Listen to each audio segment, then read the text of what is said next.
we are live, hopefully. Yeah, we're live. Let me copy paste this on Twitter and everyone else. Live with some terrible D&D leveling up session.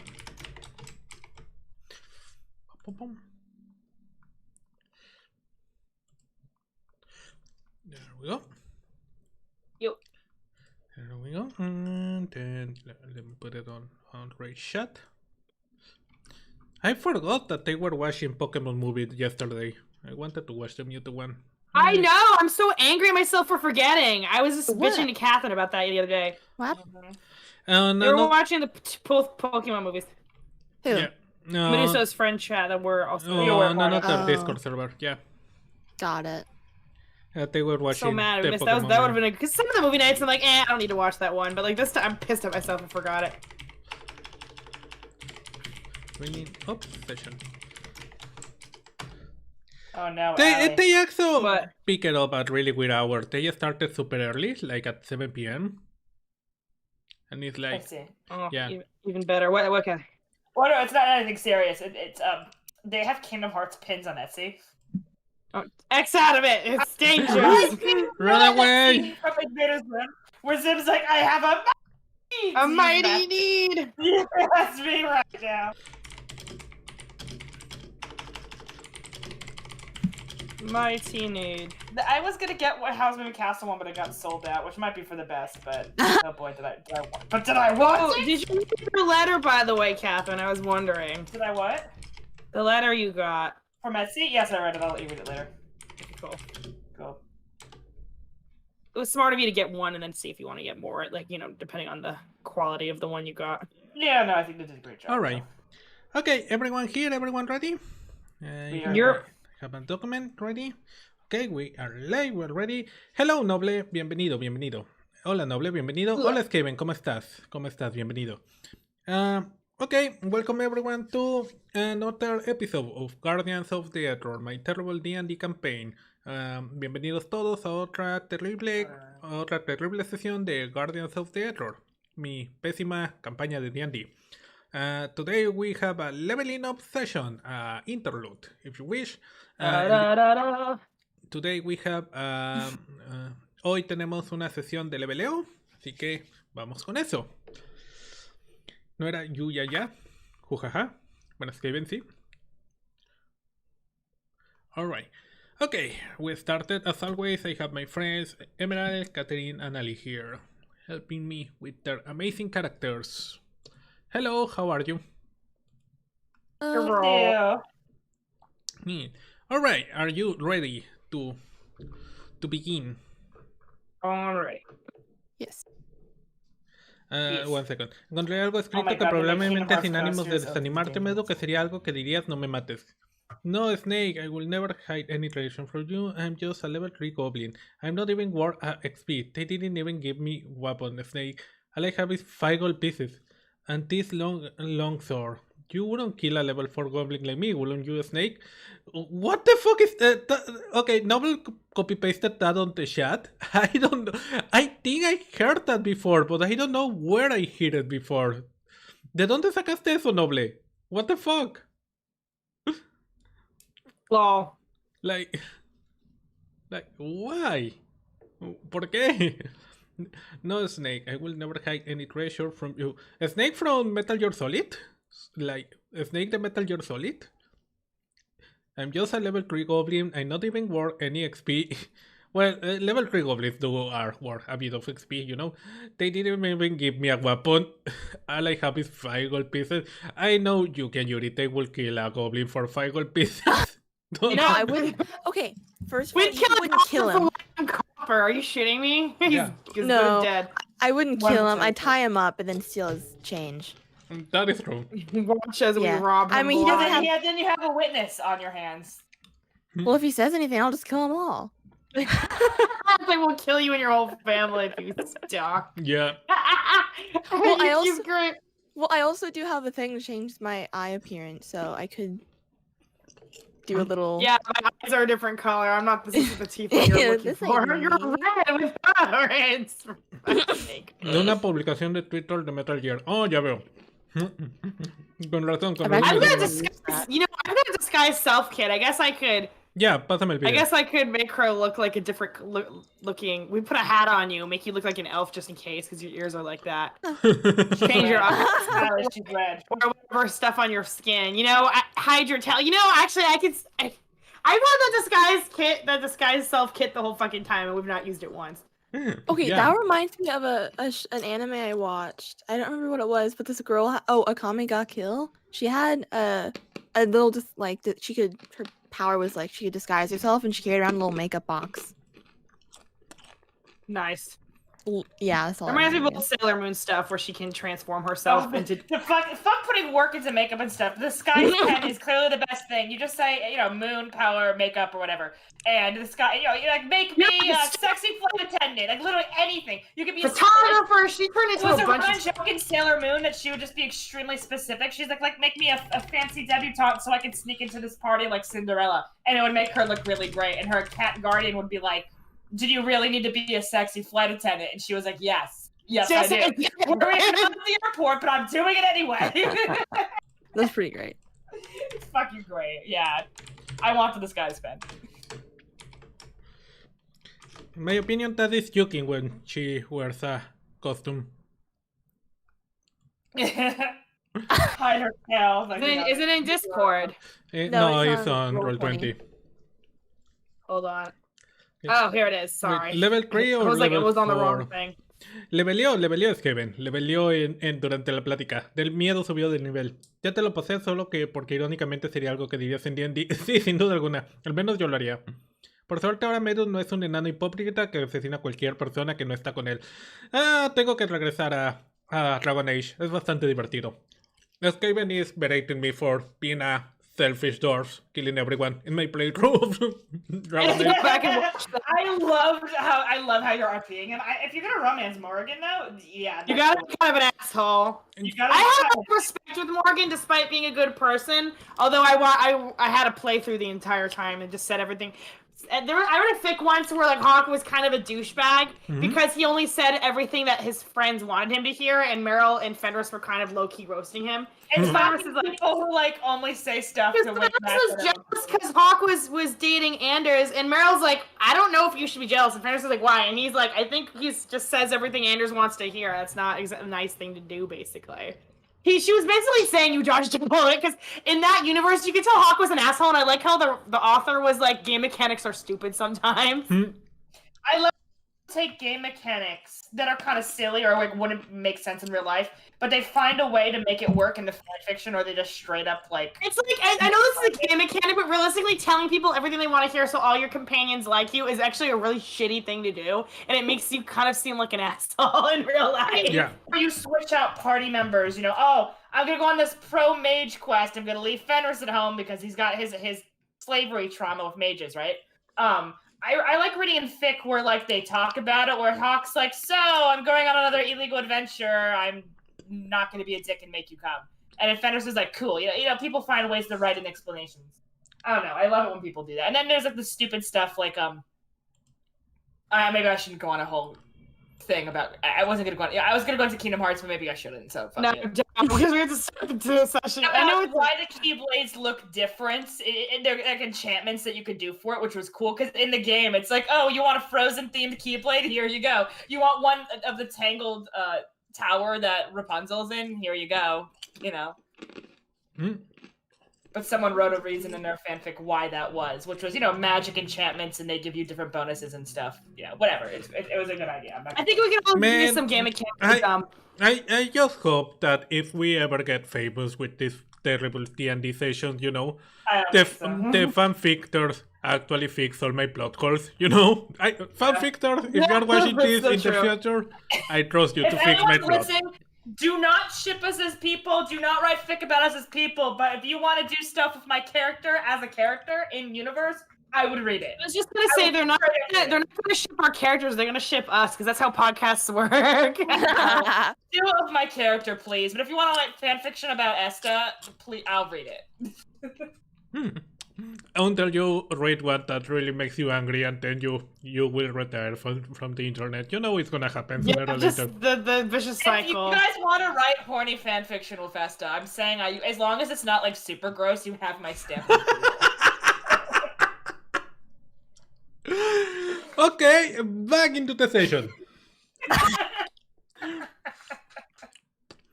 Okay, so 2 weeks have passed and the party has and you are back into HQ.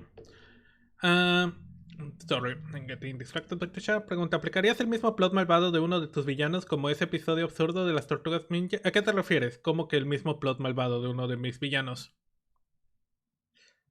¿Aplicarás el mismo plot malvado? ¿A qué te refieres? ¿A qué te refieres? Perdón, noble. Porque no sé a qué episodio de las tortugas ninja te refieres. Alright, going back. Sorry, I got interrupted by my chat 1 second. Okay, so it's been 2 weeks since the events of Casplena. You are back in HQ and you have been called to give your final report regarding the events that transpire. You are going to the office towards Lenma office where she normally takes the report, and you open the door and you see something that actually surprised you a little bit. There in the desk is not Lenma, the adjutant waiting for you. It's also not the commander Raleya. It's actually the head overseer of the chapter. It's Netkara. Oh. She sees you and she says, please, come ahead, take a seat. I'd like to, because I want to say this really quick, inwardly. I forgot who this person is, so that means you guys have no idea who they are either. I don't remember. Asta definitely knows, but the player forgot. She is the she's the overseer of your entire chapter, basically. Yeah, I know. She handed us the diplomas and stuff. She's important. Yeah. I remember that at our graduation. Yudi very vaguely remembers her. To be fair, our graduation was extremely fraught and traumatic and stressful, so it was kind of cool. And many adventures since then. It's all a blur. Exactly. It's been almost a year. So basically, she's the boss of the boss of your boss. Basically. Damn. So don't slouch in your seat. Yep. Yudi slouching. Does not, but Esther never slouches. That's bad for your back. Yudi at this point knows out of all the recruits, hell, maybe even some of the more seasoned ones, and I don't think this is arrogance. They know that we're probably the ones that have seen the most action for our age / time Definitely our frame. age group, yeah. Okay. Maybe even a couple age groups above us. So I don't think he really gives a shit. Yuki has her leg like on the chair. Yeah, With one leg down. With one arm over the back of the chair and kind of leaning back a bit, so like the front two There's little a joke. the front two bits of the chair kind of up in the air. Mm-hmm. Emerald, you don't know this, but there's a joke that gay and bi people specifically, that we sit weird. We can't sit properly in chairs, and it's really true. So you're sitting like a bi person right now. Yeah. Awesome. Te distraigo escribiendo algo. Anne is an anti-banana, he's an Anne, a very special Anne. You- What you- the you fuck don't is give a this? shit how- Severin and Diva.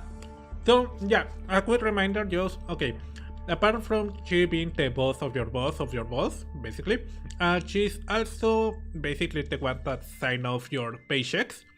Ooh, so this is the lady that pays us. Got it. Yep, and she's the one to signs the missions, and she also was a guardian and he was part of the same party that Ibram back in the day. Yeah, I was about to say. I forgot about that. She was one of the only other surviving member of Ibram's. Yep. So yeah, and now she's the boss of this area, basically. Okay, she looks at you and says, please don't get your feet on the desk. There is a little stool down the desk you can grab. You can put your feet there. It's actually very thoughtful. So, yeah. Me? Yeah, Yeah. you. No, I don't have my feet on the desk. Oh, I thought Her you feet said on the chair. you put them. Oh. No, Okay. no. I have my like foot on the chair and I'm like hugging my leg. Oh, I see. Yeah. Okay, yeah. Esther's eyeing you, thinking to herself that is not sanitary. You're wearing your shoes; they're dirty. Because I'd imagine they take off their shoes in the house in Hatra. But she's not saying anything. But she's thinking it. She's silently judging you. He's Just like, children. you take off your shoes and you sit on your knees for tea time. Oh my god. Okay, Yuki, roll me a perception check, please. Because I think Yuki and Yuri are around the same-ish age. What's my And then, and then Esta's a lot older than us. Esta, I think Esta's maybe in her early 20s. You know, she might be like 22 or 23. Never You mind. told me she was I 25. haven't pinned her exact age. I think Esta was like 25 too. Yeah. Or whatever, it doesn't matter. But you know what? Fuck it, she's 25. Yeah, I remember we landed on 25 for your arc, you know? Because you spent 5 years. Yuki should be 21, 22 because they just graduated college and Yuki is 16, so like technically Yuki and Yuri are closer. Yuki's like 17, 18 now. Yeah, Yuki is 18. She had her birthday at the same time that the real player. That's right. And Yuri, you are also... You just like, fuck it, yeah, and Yuri, if I remember, if my calculation is correct, you are 23 right now. Oh, that's right. I forgot how old. It's times the blur. That's right. Okay, so they are closer to Esta's age, but Lord knows they don't act like it. Yeah. I want to say Esta probably acts like she's 35, but she like spiritually sure. She's 30. Agreed. That's why I thought she was 25, 27 or something. Yeah, but she's actually 25. Okay, thank you for reminding me. We're done talking about the age. Whoever's watching this stream is like, get on with it. So, yeah, welcome to Guardians of the Deatror, a podcast about whatever shit we want to talk about with occasional D&D on the background. Exactly, and we retcon everything as we go. Yeah. Continuity and... fuck, I haven't even thought of an exact age for Esta in forever, okay? That's how I feel. It doesn't matter. Whatever. So, yeah, okay. So yeah, she told you that, okay, so no one has their feet on the desk, but still she told you that there is a little stool down there if you want to put your feet, rest your feet on it. Okay, I do that because I assume she's being not passive aggressive, but like giving me a hint. Yeah, also, you did, with your perception, you didn't notice that Este is giving you the bad eye for your sitting posture. Okay. So, she is moving around some newspapers and who can do this? Okay, Yuri, roll me a insight check, please. Insight, and ooh, my insight. Hold on, what's my insight? I think it's actually +1. That's an 18, baby. Yeah. Okay. Bienvenido, Yoyo. Bienvenido. ¿Cómo estás? Bienvenido. So you notice that obviously she looks really fucking tired, like really fucking tired. The overseer? Yeah. This lady? Man. Yeah. I don't get paid enough for this. So bad for her. And she's like, you notice that even if she's hiding there with her demeanor and everything, you can see that, you know, from the way her eyes float around things and the bags under them, that she's probably been like overworked a lot lately. All right. Yuri's thinking to himself, she needs a good PA to handle half of the shit. Anyway, she has a good PA, that's Lenma. But... oh, that's right. Well, never mind. I guess the Guardians just may run ragged. Lenma is this. Let me 1 second. I'll post you the picture just so you remember. Lenma, this girl that was. You met a lot of. Oh, I know her. She gave us. We did the interview. Yeah. So she's like, okay, well, So yeah, I read your report and I decided that I wanted to interview you personally about it. So let's begin for the important part. How do you feel? Bad. Dead silence. I think bad sums up all of our feelings, don't you agree? Bad. It was pretty awful. I'm not gonna lie. Yeah. I say, yeah, I figured that from your report. I want to remind you that we have therapies on the apothecarium available for you at any time if you want someone to talk about it. Thank you. I appreciate that, thank you. I wanted to interview you myself because I know how hard it is, this situation for you. you almost got a year with us, and you have gone through a lot already. But this is the first time you lose someone that you consider innocent or that you were attached to.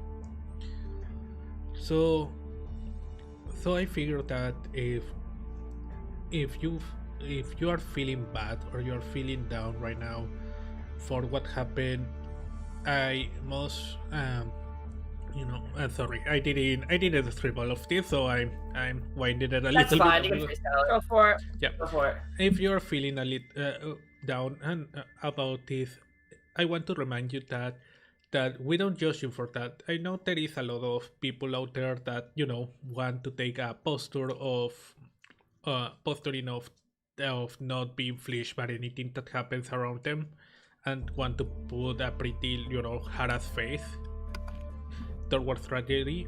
Here on the Guardians, we don't approve of that kind of what is it called? Mentality? Oh yeah, of attitude. We want people to know that if they are feeling bad or they are suffering because of something they saw or something they happened to them, they are more than welcome to let us know about it. We will have their backs.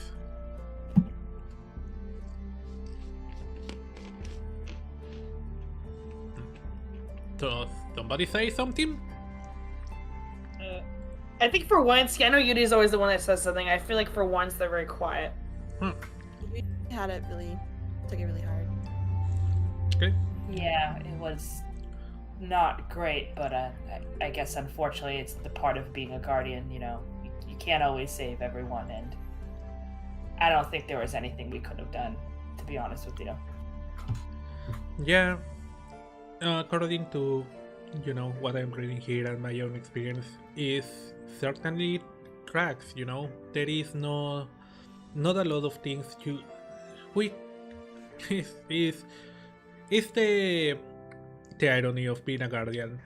We deal with very powerful objects, we fight against very powerful creatures, we in some cases are very powerful ourselves, but even us sometimes find ourselves powerless in certain situations, and this was one of them.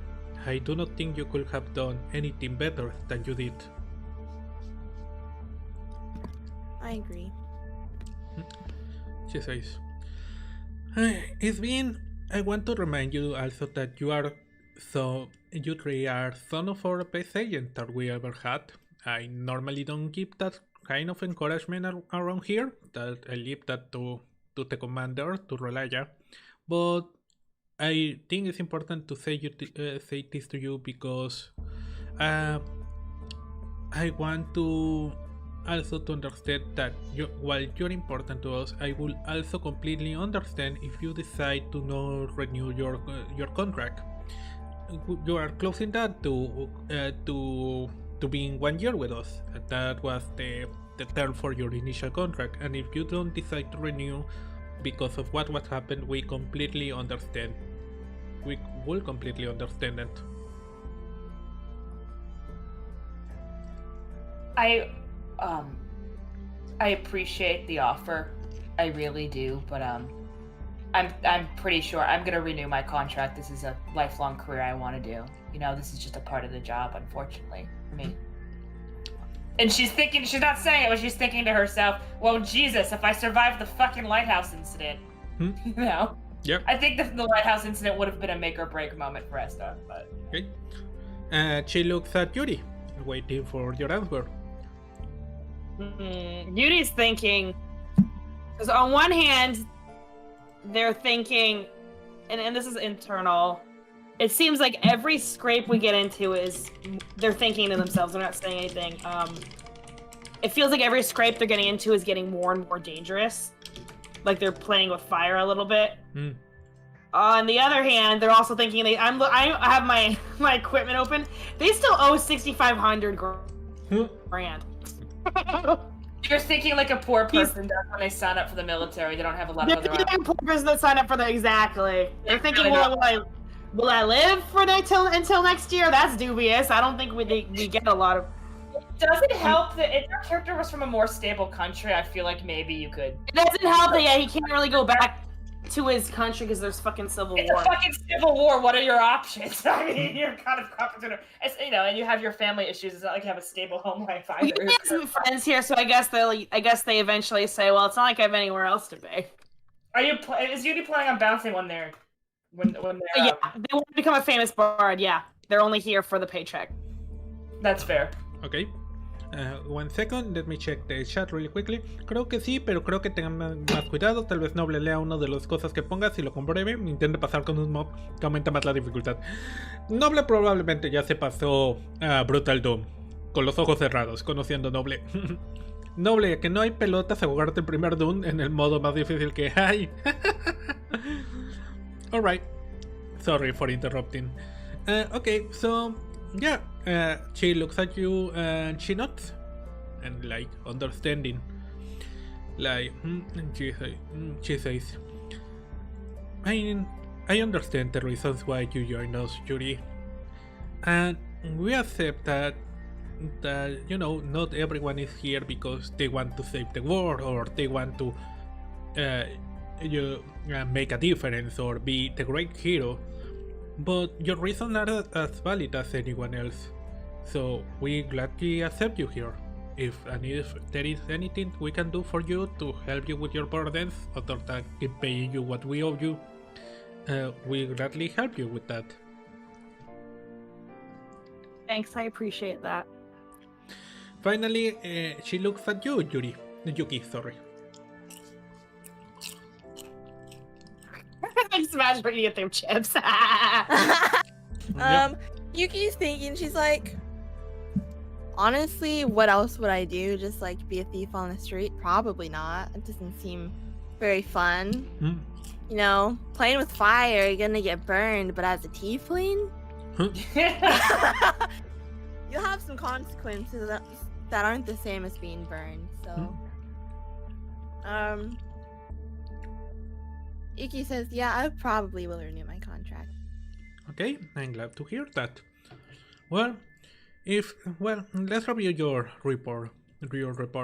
And she starts reading the very carefully written report. Why I pronounce it report like report the postman, that Esta wrote. Esta, you had to rewrite some parts because you were crying at some points, you spilled the ink. Yeah, I was gonna say, she definitely wrote this instead of writing the report all at once, I feel like she wrote it in shorter bursts here and there, and she had to kind of force herself to go through it and all the details and stuff. Definitely. And after finishing, Netkara asks you, okay, anything else to add to the report, Esta? No, I think I about covered everything. Okay. In the report. And she really did. She was meticulous. Right. Anything to add? She asks both of you, Yuri and Yuki. I don't think there was one thing Esta missed. Yeah, I think everything was written down pretty well. Hold on, I want to ask Emerald this. Do Yuki and Yuri read it over to see if Esta missed anything, or do we not even bother? I mean, it's not up to you. You RP it, right? That's what I was asking. Because I think Yuri trusts your judgment. Maybe if you ask for his help on some parts, but I think... I feel like the way Esta has a method, like she'll make a bullet point stuff of what happened on each day. Things go on, as like day by day. A rubric or whatever, yeah. I feel like Yuki probably wouldn't help. She'd offer to help. She may sit in the same room, like be in the back of the room, like doing something, just in case like they need help with something. But yeah, like if I missed any details, like we're talking about this day. Do you remember anything that happened on your end? Yeah. Yeah, I don't think she would really add that much because Esta really has a lot of it down pat. Yeah. I'm loving this accidental character development that you're having right now because you used it to leave Esta alone to write all of it. I mean, after what happened at the lighthouse, I don't know, it's changed some things. Important, yeah. It's kind of... I love that the lighthouse are horrific of like, or part water, or... Or fucking, yeah. Or what? I don't know the word in English. In Spanish is parteaguas. I don't know parteaguas in English. Or watershed? but I don't think that's the meaning. You know, it's like parteaguas in Spanish means something like a big event that marks a before and after. You know. Yeah. Yep. Defo. All right. So yeah. All right. She's like, well, she starts talking. Well, we have started. We copied the information from the memory bank that was on the music box. Our engineers are trying to decipher it, but it's gonna take long. We only have they have only scratched the surface, but it's already clear that the inventions of Casplen are magnitudes more advanced than anything seen, even on other Darwin civilizations. And yeah, you know, she says, you had a mission on Castahin half a year ago. You remember that the Darth over there had electricity and other machine, but nothing as advanced as the things you saw. Dwarves don't normally share their technology with other neighbors, even other dwarves outside of their own kingdoms. So this presents a very unique opportunity for us if we know how to use that, use the things we find here. She opens the desk and pulls out something from the cabinet and grabs the little purple music box and puts it on the table. She's like, we already got all the information we needed from the memory bank. Now it's just a music box. I thought you probably will want this. If that's all right. And Nesta kind of looks at them and is like silently asking, do you want me to take it? I mean, we all live in the same fucking dorm.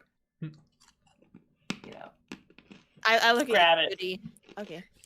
Beauty tells Nesta to grab it. You'll take turns. Okay. Well, I mean, I'm not saying she's gonna keep it in her drawer. I mean, like picking it up from the table. She's looking at you guys. Yeah. Are you gonna break down? Basically, okay, whatever. So Nesta takes it. Okay. You grab it, and the moment you grab it, you feel a wave of good heat, you know, like being on the beach, a sunny beach, you know, that sensation of calm and peace. And it extends to all three of you. And you hear Ned Caraboy saying, yeah, you should probably know that whatever that little music box symbolizes for you is already with the bond you created with Sparky. So, we don't know exactly what it is because we weren't able to reproduce it, but I figured that it will respond to you when you touch it. And as you touch it, the memories of Sparky come flooding back to you, and you understand that the string inside this box, or the memory of this music, will give you, you know, the inspiration. What is the word you said? The Undertale.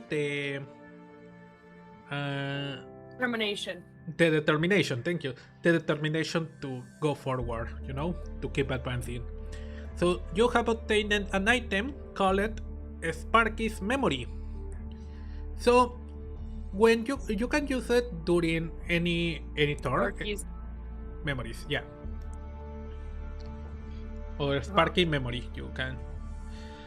When you use it, one of you has to have the box. Any one of you can use it. You grab the box and you start, you know, pulling the lever to play the music box, right? And while you're playing the music box, the other members of the party get advantage on the rolls. So the thing is, the only thing is that the person. It's like that spell I never used. Yeah. Bardic Inspiration. Except it affects everybody instead of just one person.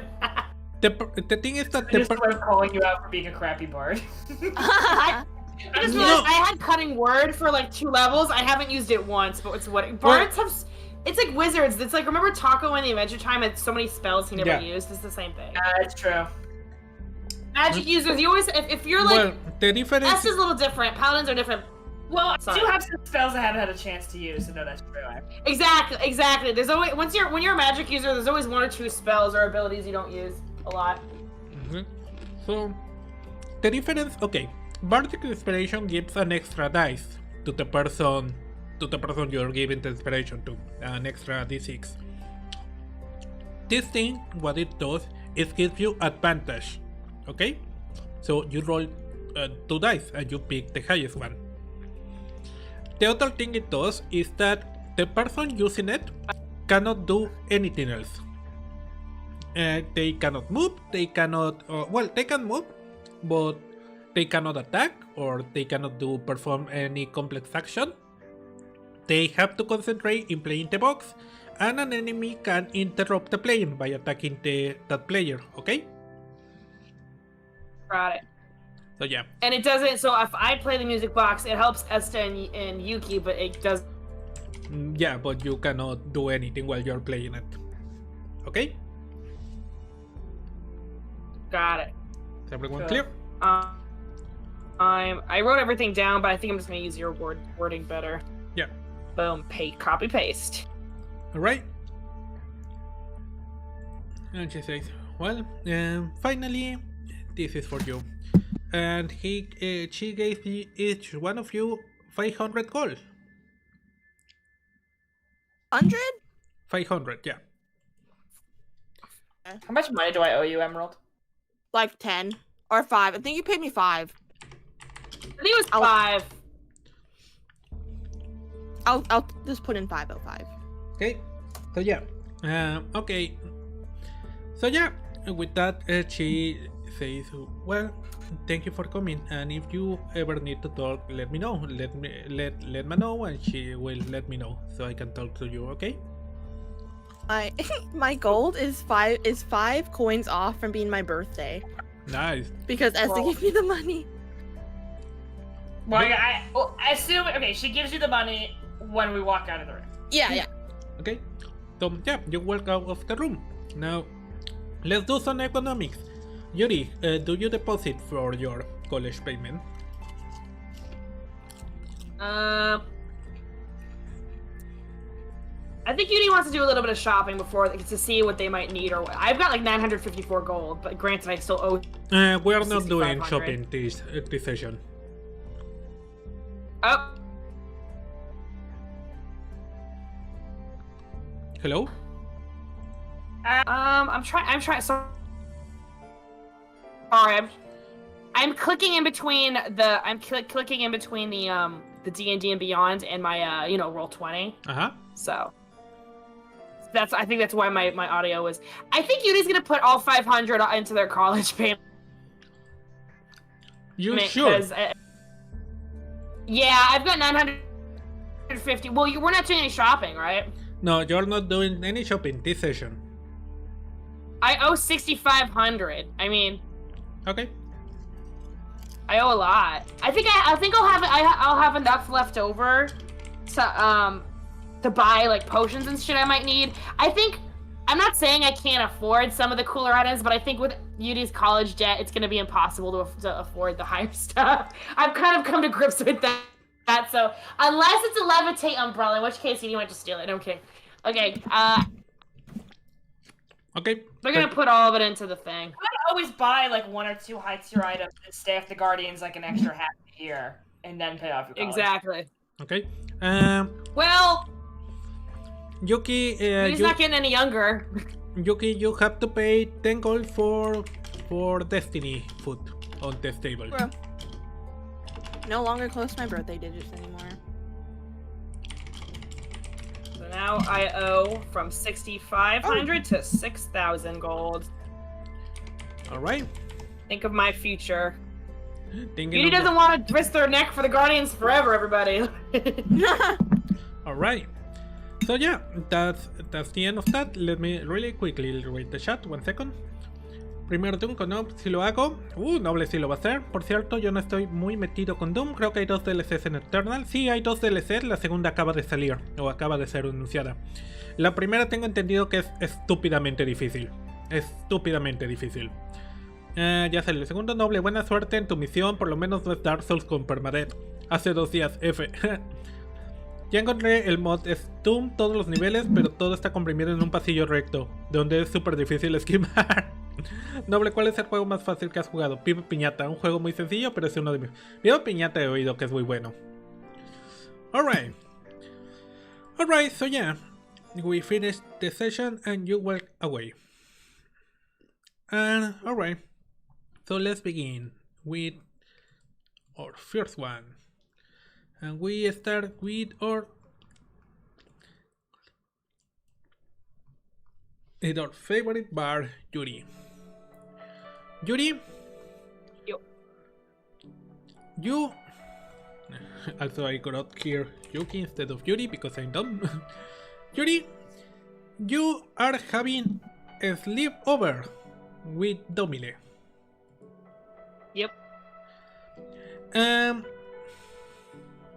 She invited you to her the room on her apartment to spend the time, and she's basically, you know, talking without you, and she's like, "Hey, sorry for the mess." Yuri's looking around this perfectly clean room. And is her room clean, more or less? Yeah, it's amazing. She has this amazing carpet, you know, everything is clean, everything is very is in perfect position. She has a bunch of fluffy stuffed animals, you know. No, what is it called? The pet, you know, the bear. Squishmallow? Oh. No. They have a name. Sorry. No, it's not a stuffed animal. It's like, what is the name of the things you can hug and all that? What? A plushies, yeah. Plushie. Yeah, like a teddy bear, yeah. So she has a bunch of, right. yeah, of those on a wall, you know. They are perfectly aligned in different sizes and colors. It's beautiful. Yeah. Yuri loves that shit. Also, she has an apartment, so she's not living in the barracks anymore. She has her own apartment. Yeah, she mentioned to you that, yeah, the first thing that Emetia did with her first salary was renting an apartment for herself and her cousins.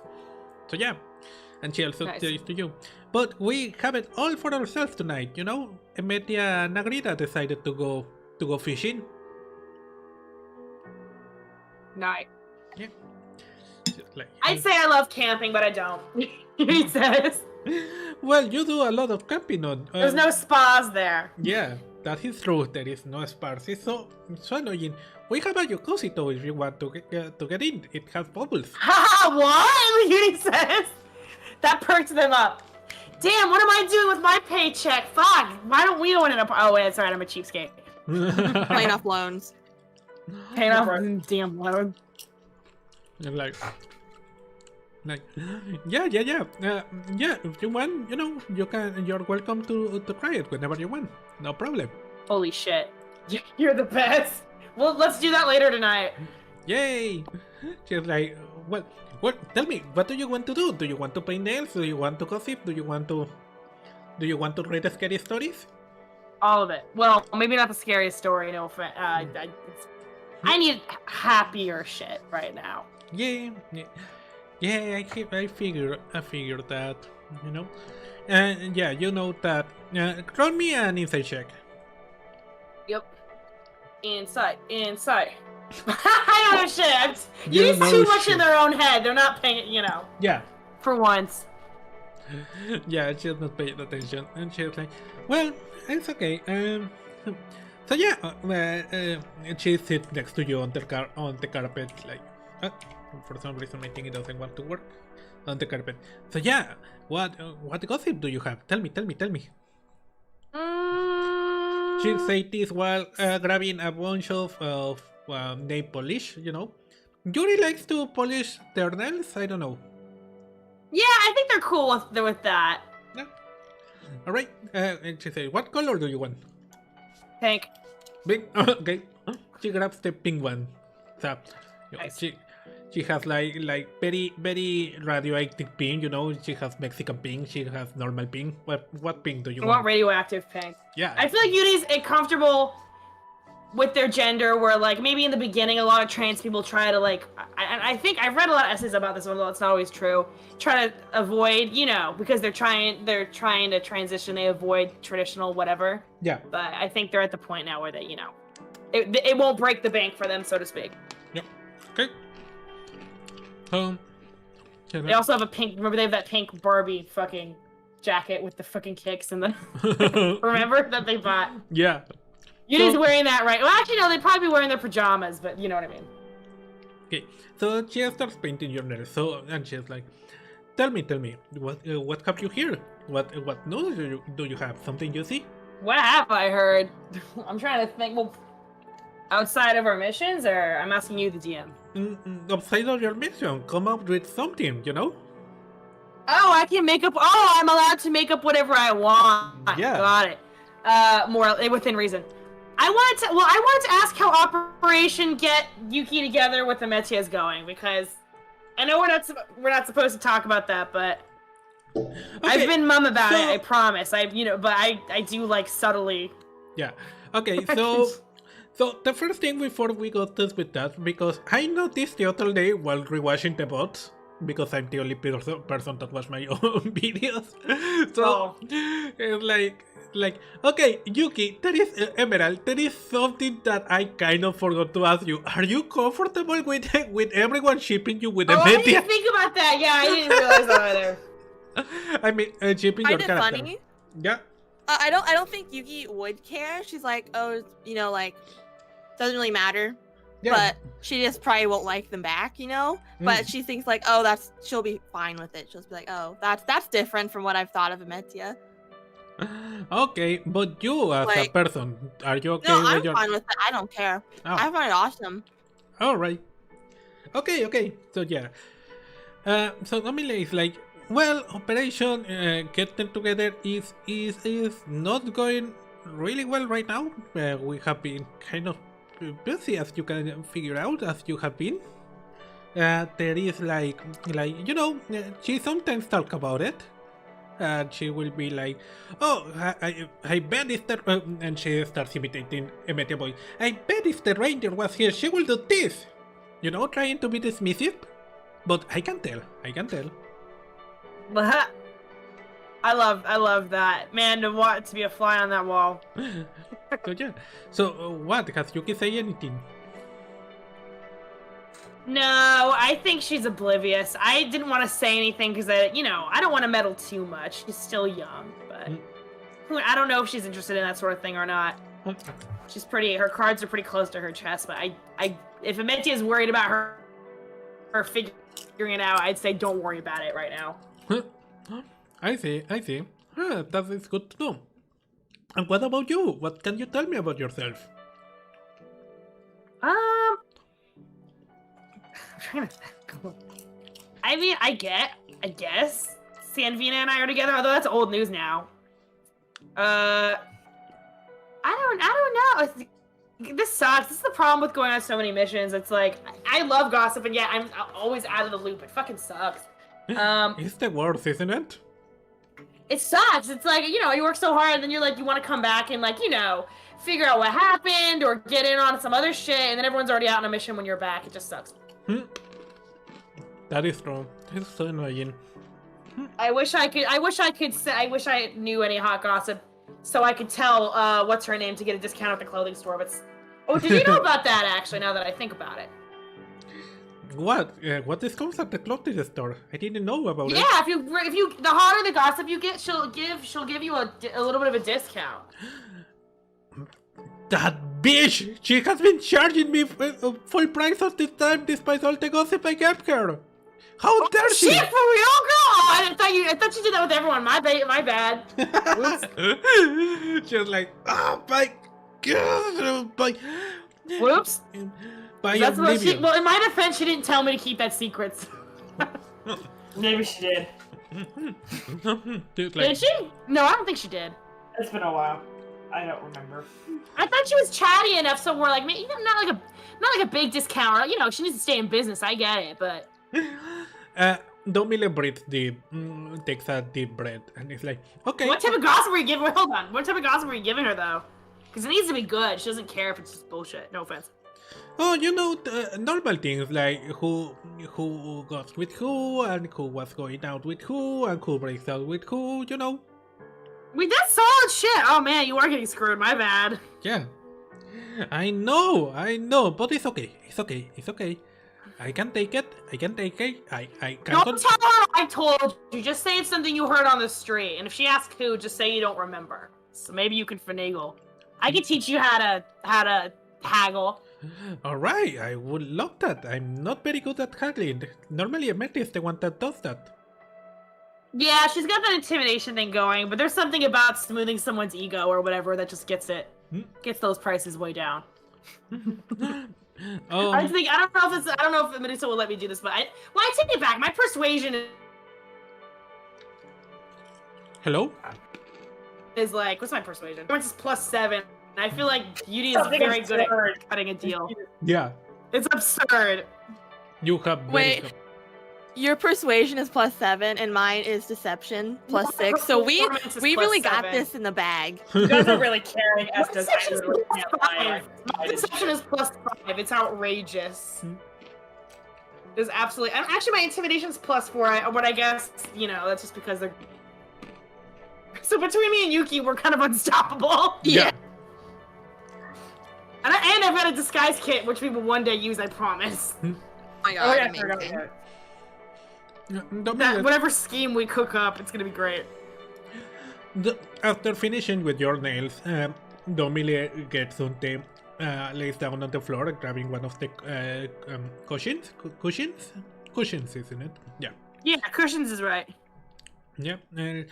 He's like, I'm terrible at lying to people. I don't know how to do it. Yeah, it takes some practice. I guess the key is you just gotta look like you know what you're doing, even when you don't. You know what I mean? If you act confident, people will buy it. That's my advice. Although it takes a while to, to not look so nervous and stuff. Confidence was never my thing. It's a skill you have to build up. It's hard, but. I figure. I much prefer, Emetia do the talking and Agrita do the heating. Yeah. It's easier that way. Yeah, we definitely lean on our teams, Don't you ever feel... Well, probably not you, because you're doing it alright by yourself, but I sometimes feel like I'm getting carried, Like I'm being that way. You could say that. You saved all our asses in the very beginning. I mean, summoning some big-ass black hole is no joke. But I feel carried all the time. Are you kidding? I don't know.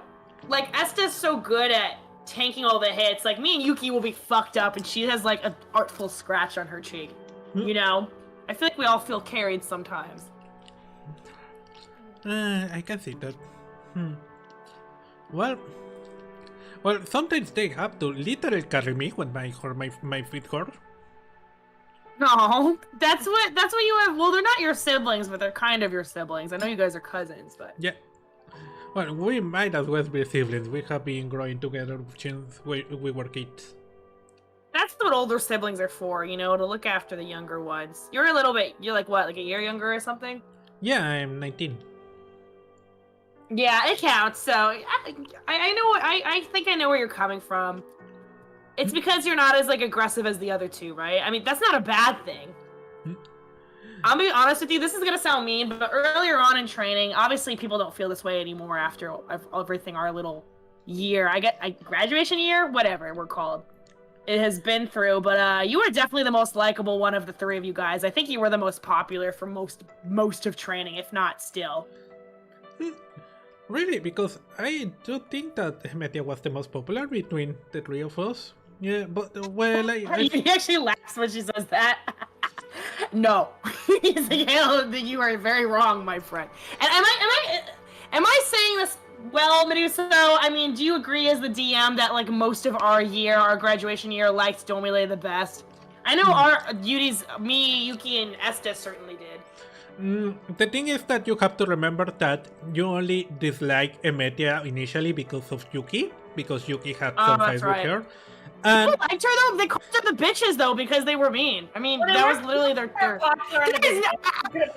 arguing a little bit with the DM. Okay, here, I'm gonna play rules lawyer. I know what you mean. Maybe Ametia was popular because she was really, really good at her job. no, you know, the thing. top form. Okay, was off-screen, character development, but from the beginning, I tried to make clear that Emetia was a bitch to Yuki because she felt threatened about Yuki.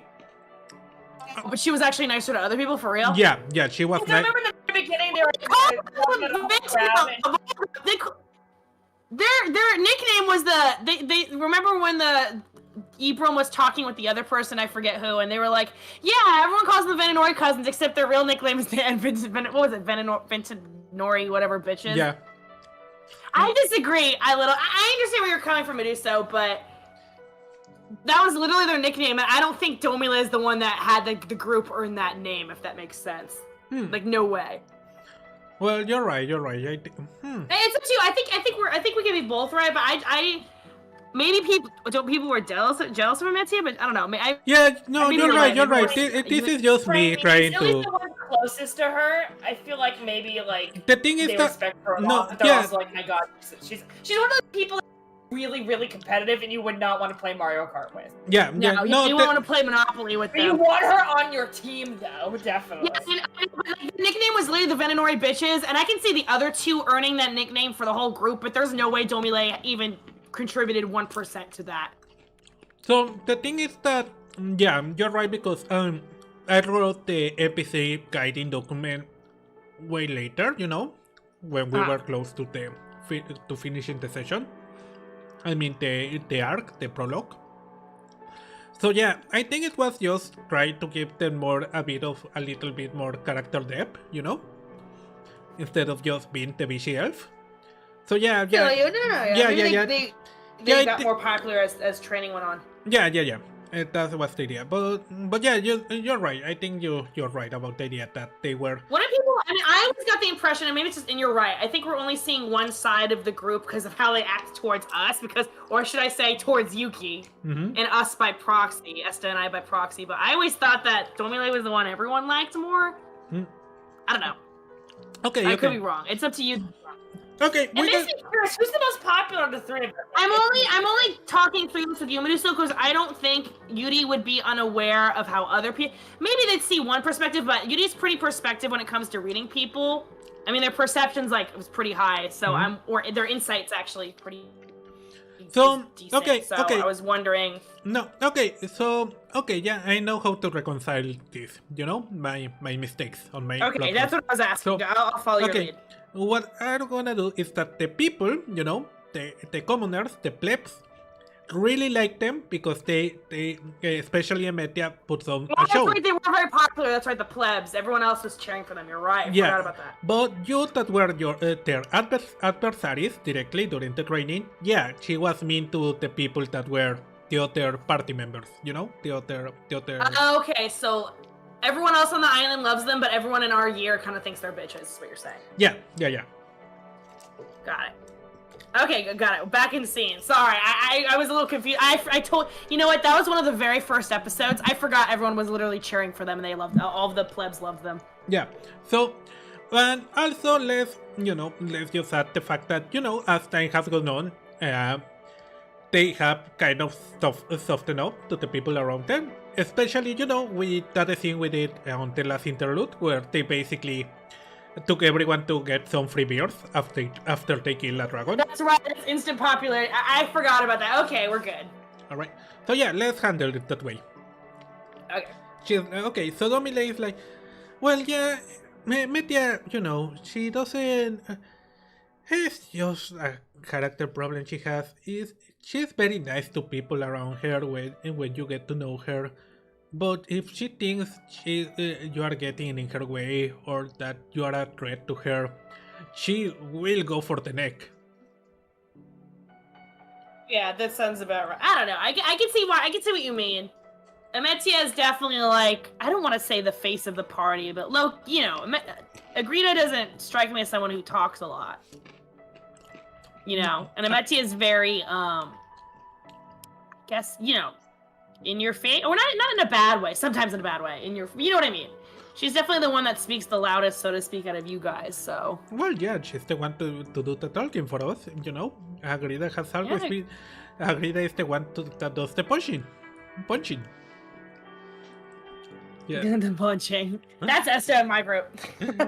And sometimes although Yuki will just backstab. Yuki's disengage and backstab though. Super. Disengage and backstab. Super useful. Okay. I don't know. I guess I can't speak for anyone else, but I can say out of our little group, and not that we don't like Agrida and Ametia, you were always the most popular with us three. And out of character, because we always chose Domile out of the three of them to hang with. That's why. Yeah. I think almost fought over her at one point. Like I was like, I want to hang with Domile, and then Catherine was like, I want to hang with Domile, and then Emerald was like, remember that ages ago? Yeah. In one session we one day, I would Domile, so. So yeah, you're just like, thank you. I'm glad that people like me. I strive to be good to people, I don't think you've one mean bone in your body, Domile. Well, thank you for that. I like to. I would be really scared if I was a spooky, scary skeleton inside of me. Ah! So yeah. Well, we all have our own skeleton. Right. Technically, everyone's got a spooky skeleton in them. She say, "Well, are you ready for some popcorn?" Yes. All right. And she guides you to the kitchen while you continue talking. All right. Let's call this a scene because we are ready. Yeah. Sorry, I went on a whole tangent. No, there, it's okay. It's okay. I had that spa day together though while gossiping. No, yeah, it's okay because I know that my character development is inconsistent. No, I don't think that's it. You reminded me of stuff that I forgot about. The problem is we've been playing this game for a year. It's hard to remember everything that happened, especially in the very beginning of it. Mm-hmm. It's been a whole year, Meduso, Yeah. All right. So. Okay. And I like to think, before we move on, me and Domilia end the night in the jacuzzi. Yeah. Yeah. Now, you ended the night on the jacuzzi with some nice candles and aromatic scents and flowers and all the... Freaking like champagne or something, yeah. Yeah. You had a great night. It was super fun.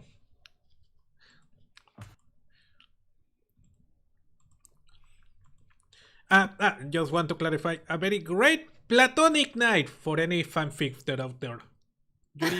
Yuri only loves Ciambina. You're... Alright. So, okay. Esta, you are... Where are you? Where is the paragraph for you? Here it is. Okay. Esta, you are doing your regular... Oh, sorry. Music too loud. You are on the port doing your morning run around the island. As always, you're trying to beat your own time, as always. When you get to the port, and over there you see Ciambina and her party companions disembarking from a boat, obviously coming back from a mission. Ciambina, Esta says, and she jogs up to her. Ciambina raises her hand and she's like, "Hey, Esta! Hey! Hi! How are you?" Stop.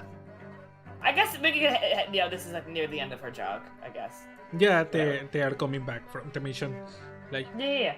It's like, hi, I'm doing all right. How was your mission? Are you busy now? I mean, I imagine you might need to report later. Yeah, we need to report later. So we have to do some things before we go. But yeah, so we're just coming back. It wasn't that annoying until what is Clement, the non-wizard says, whatever we have to do, I can't wait. I'm just gonna sleep. And he throws his back on the ground below a Porsche. Nice. And he just lies there on the street. He's like, it's like, you really gonna sleep here? And he's like, it's not worse than sleeping on the forest. And he just immediately passes out. Esta goes, I can empathize. I've had that feeling post-mission, but I don't know if it's very safe. The floor is dirty. Yeah, he says like, well, That's problem for tomorrow, me. Oh, okay, it's pretty bad for your back though. Meanwhile, Hiro, the Tabaxi Ranger, is like, well, he is gonna take a sleep, I'm gonna go take a drink. And Sunmi is like, it's 8 on the morning. And he's like, well, I don't care, there should be a drink somewhere. And he walks away. Like, Sunmi is definitely the responsible party member. Well, well, they're a lively bunch. they are. I love them. They are amazing. I trust them with my life. I hate to just leave him there, but I feel like he wouldn't like it if I woke him, so... No, don't worry. He will be fine. He has a sleep-on-work position. Come on, can you accompany towards the castle? Yeah. So yeah, you start walking with Sunmi while she's carrying this big, heavy backpack on her back, you know? And she's like, she asks you, how have you been? Alright. I was gonna ask them, how was your mission? It was a doozy. Tell me all about it. Well, you know, the short... sorry. The short of it is that... Oh, right, sorry, I got that read the chat, 1 second. The chat, déjenme leer el chat rápidamente. Mi nombre es Skaven y Meduso es un excelente DM. Gracias, Skaven. He really is. He is the greatest DM. Best DM. Yeah, get some recognition. Solo diré, Medu, si puedes jugar los DLC, deberías hacerlo. Sí, pero no quiero jugar el DLC. Además de que son caros, son muy difíciles. Sí, no aplican la de Sea of Thieves. Sí, es cierto. Sí, como diría la ñ en inglés. Enge, I think. Otra vez lo del level 3 rat. Soy un Spartan 2 que murió en el medio de la batalla. Soy un muy buen gamer. ¿Me equivoqué en algo? No. Lo escribiste perfecto. Espera, ¿no estaría spoileando la muerte de un personaje? No creo. Ya que Medo ya jugó los juegos. Sí, ya los jugué. Ok. Sorry. Okay, going back. She's like, well, you know, it was a doozy. We were sent to this town on the south of the Empire. And we were investigating a possible magical plague, you know? A magical... Sorry, what? Magical plate? Plague. Plague? Plague. Can you type it? Plague. Plague. Oh. Yeah, oh, I see. That says, oh no. Well, it's a good thing they sent you then if your healing skills... Yeah, it's awful. Yeah, that's why we were excited. We started investigating what was happening and where it could come from. And yeah, soon enough we figured out that apparently the plague was enchanted by a group of cultists. Well, I was about to guess necromancer. Yeah, that sounds about right. Yeah, not necromancers, but yeah, cultists of some weird kind. We managed to grab them, most of them. We delivered them to the tongue wash, and they captured them. But yeah, it was still a pretty big problem. Sounds like a bad problem. Question: is Samvina also immune to diseases like Esta is? I don't know. Are clerics immune to diseases? D&D, 5e, cleric. That's right, she's a cleric, she's not a... If they have a turn the undead, I think so. Because Yudi's a bard that has access to mage hand and stuff, but other, like, warlocks can do that, wizards can do that spell. Okay, no. Do you know what I mean? Only paladins get immune to diseases. This is hysterical. No. Someone has sorry, I just wanted to take a quick side note to mention, someone labeled this article, "Can Clerics Cure Cancer?" And someone was like, technically I'd allow cure disease to cure cancer because 5th level cleric is already quite rare. Basically they're like all out for high level shit. Well, I mean, cancer is at a cellular level. I'd imagine healing magic works at a cellular level, so maybe they have like a better version of chemotherapy. Maybe in D&D universe they don't have to worry about cancer, but they have to worry about necromancers, so it all evens out. Like, you know what I mean? They have other problems. With cancer nowadays, because we don't have magic, radiation and chemo is like you're basically poisoning yourself and like putting yourself, the radiation therapy like fries parts of your body. But like I imagine with their magic, I think they have treatments similar to that, but they're just the after effects aren't as shitty because they have magic. Why would you poison yourself with chemo if you have magic? I'm just gonna imagine it works like the oncocytes from the Expanse, Yeah, basically saying I think their medicine's more advanced for stuff at a cellular or bacterial level because magic. No. But the trade-off is they have zombies and shit. So. Yeah. So she says. So yeah, that was a bit of a problem. She just Out of curiosity, Esther brings up, "Are you immune to diseases?" The way I am, basically. Yeah. So you have to worry about you and your teammates catching it. I mean, I'm high enough in my paladin training where I'm immune to most diseases, but was that an issue for you guys? I mean, I imagine it was really difficult to work with, worrying about infecting yourselves while investigating. Well, yeah, it's always a risk, when you work in this kind of game. But I trust Ilmater to keep me safe. And my trusty Bath, and she pulled off a bath from her backpack. Bath? Mask. Oh, mask. Oh, I see. Yeah, you can't go wrong with that. Yeah. I've helped take care of sick people before, but I'm gonna be honest with you, this immunity to disease thing kind of came in handy. I have not got a cold once since getting it, so. She's like, that sounds amazing. I envy you for that. I didn't become a paladin for it, but honestly, it is a very nice perk. Asta still gets her vaccines, though. She is not an anti-vaxxer. Asymptomatic spread. Anyway, can do a drop of disease talk. Like, I didn't know you were right out immune to diseases. I thought that paladin was your resistance, Like, you probably could catch it, but it wouldn't hurt you. Hang on. I gotta take a look at my thing. Is it say I'm immune or does it say I'm resistant to most diseases? No, it says you're immune. I'm talking in character, in universe. Okay, I just gotta check. I thought so originally when I first started my training, but no, I'm immune. I honestly don't know how it works. Something to do with being blessed by the gods. I think the blessing with my training just gets to a point where I honestly think privately between me and you, since we're servants of our patron god, it would probably be inconvenient for our god if we would get sick and die or get sick and be immobilized for a long period or permanent amount of time. So I think they just add that in just to make sure that, we can fill out their will. Yeah, unless you are a worshipper of the disease god, in which case he probably is gonna give you all the diseases. I didn't think of that. And Esta's mind is blown. Yeah. But how can you get any work done if you're Esta's has her head in her chin, I did not think of that. She's like, well, they probably just don't care. They are happy to spread the disease. That sounds terrible. It does. And that's why we don't like chaotic gods down here. Well, I guess this is why we have different patron gods. It's right. She stretches her hands, like a long stretch, She's like, huh. So, did I interrupt something? Sorry, when you were on the park. Oh, I was just doing my morning jog, but I was nearing the end of it anyway. It's okay. Okay. I'm glad I didn't interrupt anything then. How did the jog go? It went fairly well. I haven't beaten my time, my best time yet, but I'm working towards it.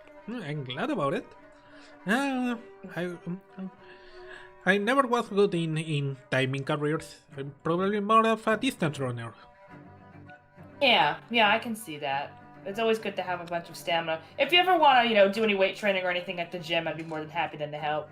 Yeah, I would love that. Yeah, well, you know what a gym rat I am. You can join me and, oh my god, what's his name again? Lars? No, someone else. I forgot his name too. The blonde bro. Well, yeah. Insert name, I feel bad, I love that guy. Erling. You can always join us sometime. You don't have to keep pace with us since we get a little competitive in the the weight training thing. You know, he's especially really into that protein shake, Erlen. But yeah, if you ever want some company while working out, it's always easier to work out with other people, I find. All right. Yeah, I would love that. And she smiles and he's like, well, and how is Yuri, by the way? Oh, Yuri's doing all right. And so I know she just got back. She should talk to Yuri. Yuri will fill you in on everything. No, I say he's doing all right. I think he's kind of in a. We've had a very tough mission lately. Yuri's actually pretty sad about it. So maybe do something nice for him when.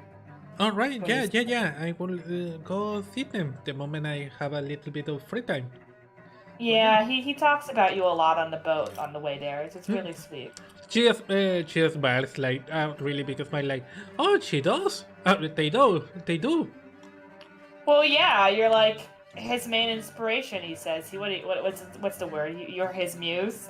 What do you said that before, Ali? You'd say Absolutely, would you? There's a lot of embarrassing songs that maybe you've never seen the light of day. You talk about her a lot, right? There's no fucking way there's not. Like, Esther goes, yeah. He says that you're the prettiest girl he's ever met, and he said he's wrote songs about you, but I don't think he's shared them with us. I don't know if he's done with it yet. I have no idea that it was supposed to be a secret. I love this. Keep going.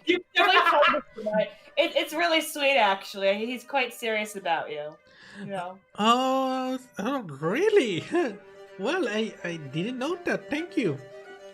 You're welcome. But you don't mind it. So I feel like Esther would have heard you practice on the boat. I feel like Yuri would be mortified, but they also know that Esther has no idea that they should have probably kept it to themselves because she's cool. It's great. Me and the player, I love it. I love it. Let's keep it. So Siambina says like, well, Esther, it's only 8:10 in the morning, but you already made my morning amazing. Oh, I'm really glad I did. She gives you a hug. And you made my morning pretty amazing too. And then she tells you, you should probably shower. I should definitely shower. But thanks for. I'm glad I ran into you. You know, you're like a ray of sunshine. You perk up everyone's spirits. You too. I'm glad when you're around too. Yep. And you continue walking while talking a little bit about the day. Right? Anything else you want to say, Siambina? Sorry. Before we continue? That's about it. Alright. Well, I guess I talk about religion on the way there. It's funny because I'm RPing a religious character. I'm not religious at all, but I'm sure they. Your idea is that we're talking about religion, but we didn't talk about religion. Yeah. Well, I guess I imagine they have long, deep conversations about theology and shit. Yeah. Especially with Esther's background of her mom worshiping. I imagine she worships. I know her patron god's different, right? No, it is the same patron god, right? No, her patron god is Ilmateur. Yeah, pain and endurance, right? Yeah. And yeah, so her mom's patron god is also her patron god, so I feel like they have a lot of conversations about religion all the time. About him specifically. Cool. Yeah.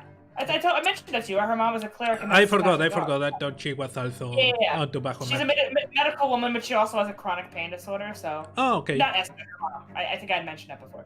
The chronic pain disorder, I don't remember it, but don't worry. I think it was, how did I make it? PCOS? There were like 1 million pages for everyone in her family except Esther. So, kind of like what Meduso wrote, 1 million pages on the backstory of the country he was from instead of his own character. Yeah. So, you guys are exactly the same. PCOS, it's a type of chronic pain disorder that people with uteruses have. It's one of the leading causes of infertility. That's why her mom had I see. Okay. Yeah. Anyway, yeah, I imagine Esther knows a lot about that god because of her mom. Right? Yeah. She's like, she talks about it, she talks with you like, things that she learned while going to healing school. About how to ease the pain, that kind of pain, Like, yes, is probably listening with rapt attention at some of the scientific stuff that goes over her head. Esther's like, I know I have a healing spell.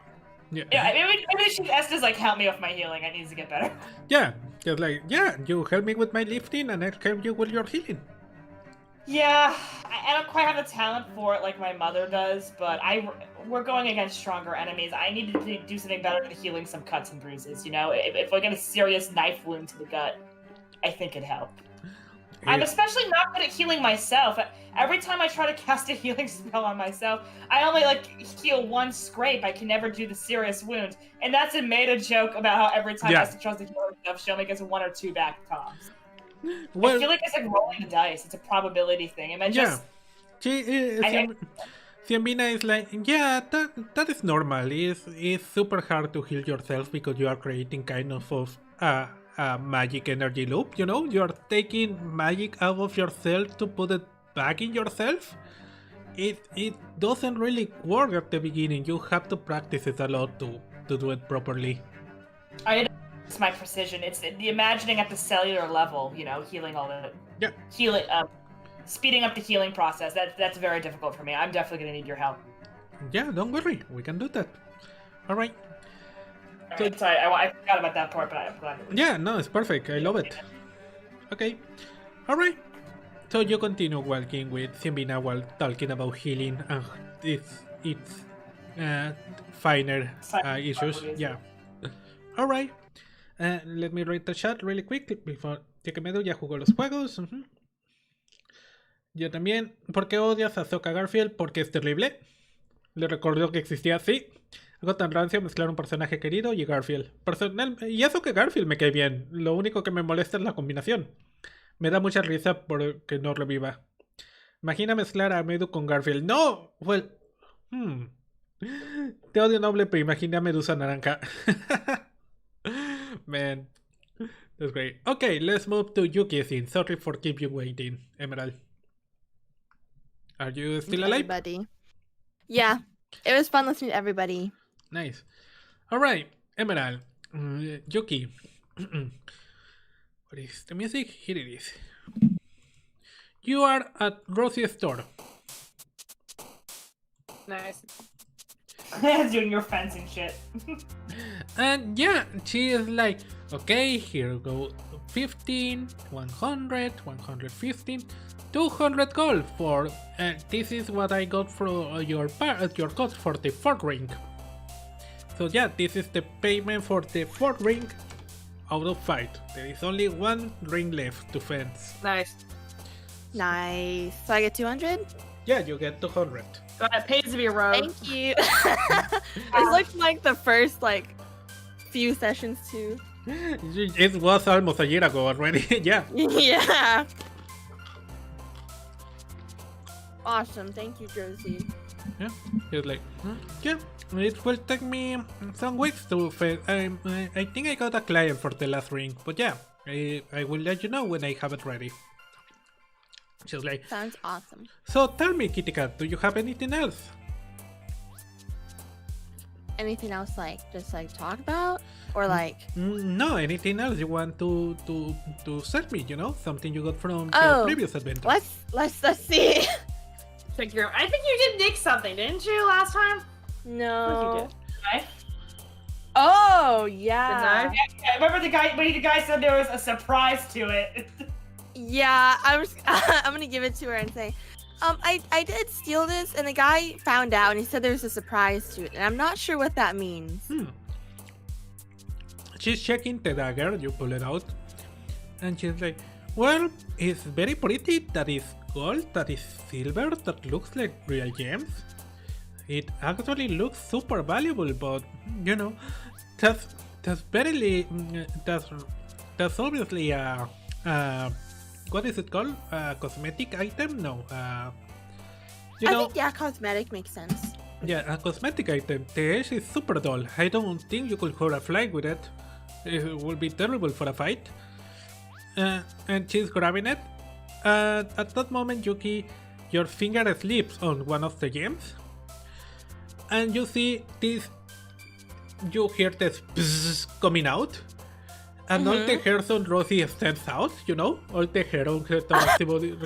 And she just and is jumps, it a taser? And jumps on top of one of the shelves on Cab Life. She was like, What? Why will you give it to me? And she grabs all of your hand, and then she puts it on your cheek and gives you a little taste too. She's like, that will teach you to taste me.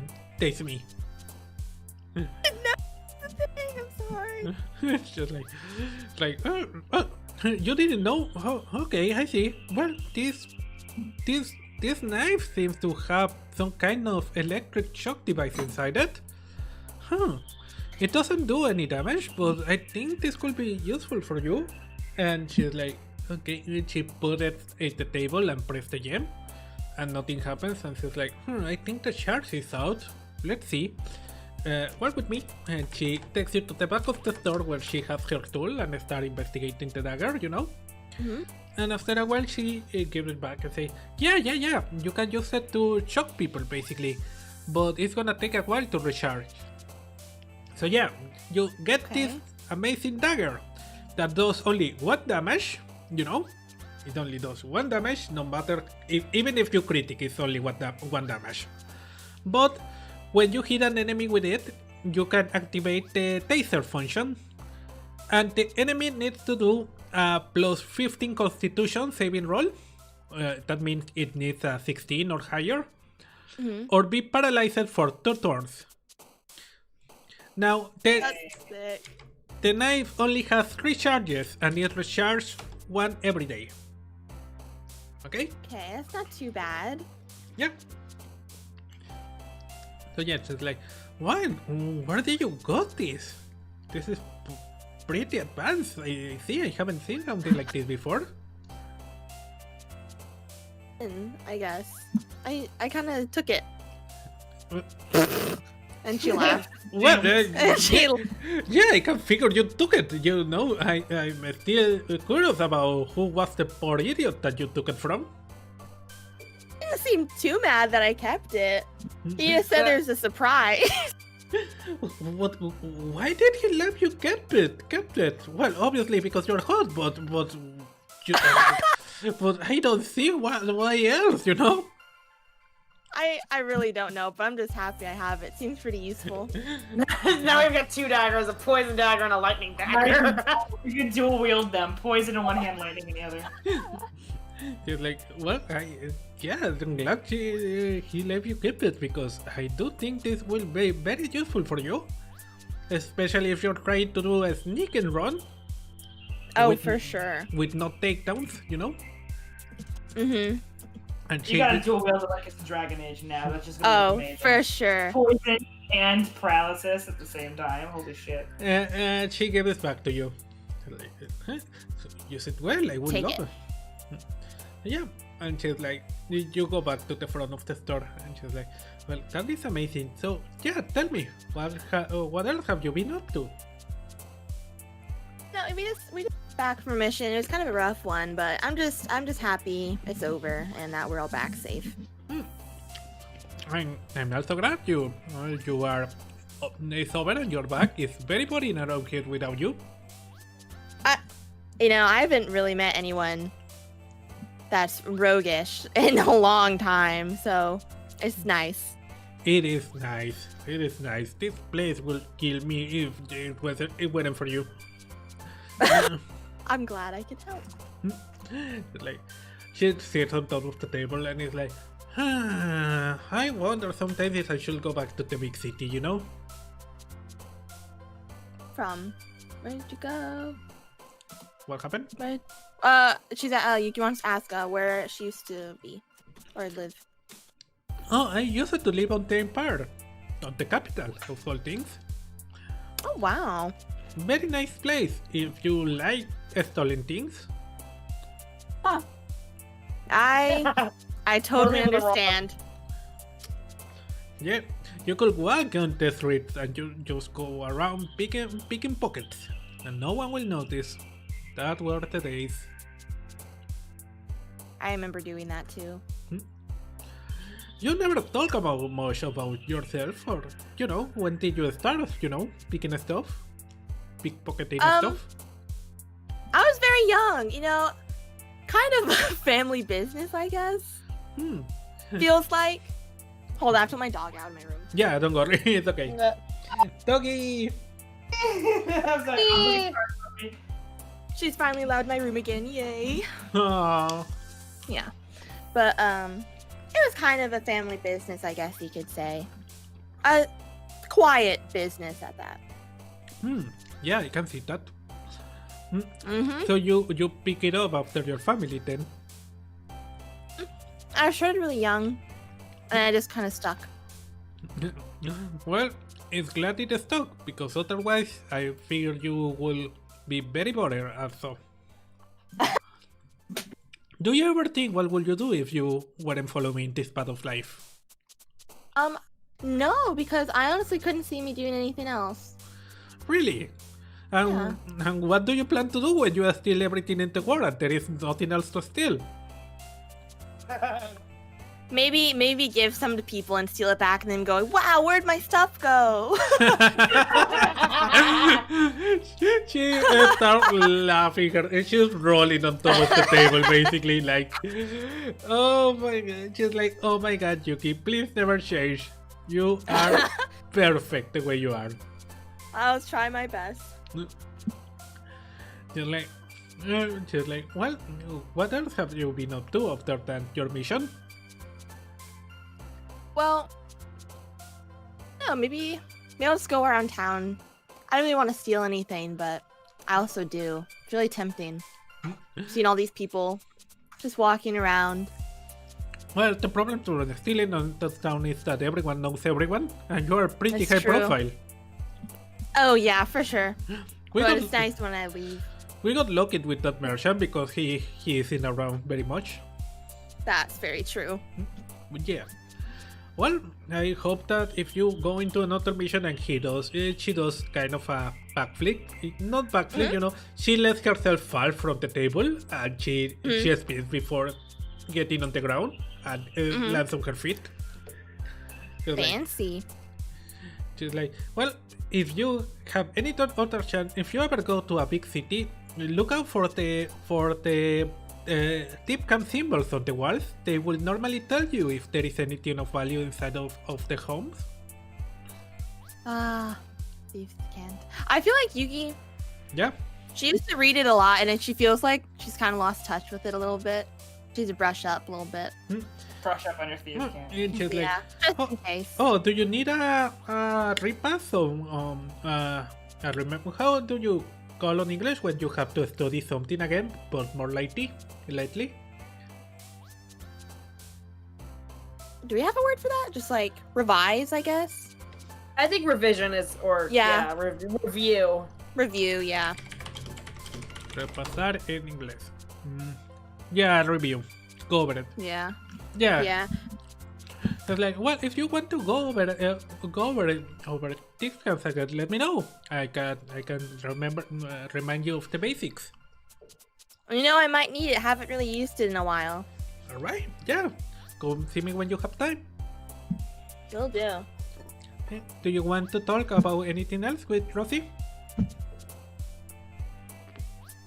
She came from the big city on like this part, right? Where are you? Or she like Why just did Rosie come here anyway? Did she get in some trouble with the law? oh yes, that's a good question.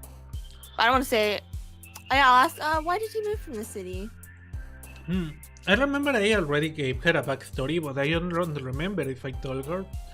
Because it's like when the DM makes him a ton of backstories for the NPCs, and then we just never talk to them. Yeah. So Yeah. it's So sitting in a Word document somewhere.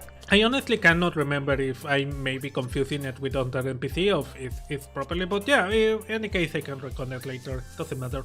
She's like, well, yeah, well, I had some kind of small issues with my ex, you know. Yeah. Yeah, we got in a fight over who will sell the thing we stole, and you know, he was like, no, it's mine, and I was like, it's mine, and he was like, no, it's mine, and I was like, no, it's mine. So yeah, I have to ended up stealing it from him again, but it's not really stealing because it was mine. Well, I guess we know who the better thief is. Yeah, I know. I love this. Yeah, I know. I love Josie. That's why I have to leave my old crew. I do miss them. But yeah, I don't want to deal with that asshole again. Understandable. That's why I left my area too. Not the same exact reason, but because of just people too. Aren't I terrible? Yeah. Oh my god. People suck. How old is Josie? Should I start shipping Yuki with her depending on how old she is? No, Like- she's older. She's in her mid-30s. Oh, no. Nah. I thought maybe she'd be around the same. Okay, never mind. She could Yeah. be like my aunt. Yeah. She's like, She's like, yes, Padawan. I would teach Yeah, her how to rob everyone blind. She's the hot strong aunt, you know? Yeah, I It can is. see it. I can see it. Yeah. So yeah, just like, yeah, that I do miss my crew though. Well, I got a new crew now, and she gives you a little pat on the head. I wink back at her. It's the greatest relationship in this game. It It's really just thievery shit. It really is. Yeah. Just like, I miss Dorothy's stealing. like, go to the big city and steal a lot of stuff. Make your mama, your auntie proud. Basically. yeah, basically. Okay. And then Yuki. Oh, sorry. You can go. No, go ahead. I was gonna say Yuki. She goes like, "Oh yeah, I miss going on hunts or like robberies with my family. That was always the highlight of the week, I guess." Okay, I'm confused now because I don't remember that part of of your backstory, and it's gonna Same. come in really soon, and I'm No, not like. I Okay. feel like she had someone in her family that Okay. was like Okay. a robber. Discord, 1 second. Discord. Okay. We need to really talk very quickly. Okay. Compare. Okay. Decide your backstory on the fly. Sorry, I'm laughing at you. Remembering correctly. Only Emerald would do that. Oh, for sure. I don't know. I kind of half did it with UD. I let Medusa pad it out, but I had a skeletal structure for Esta. I love how Yudi went to college. Because anytime Medusa will ask me, "Well, how come Yudi is this, and this skill?" I was like, the answer is just college for Fine everything. art fucking credential. I took one sculpting class. But he's also that's really good at certain stuff and picks up stuff quickly. Yeah, I feel like you chose the jack of all trades thing, so I feel like it's a character trait, you know, about his personality where if you chose the jack of all trades spec into Bard, he would be someone natural that picks up a lot of things.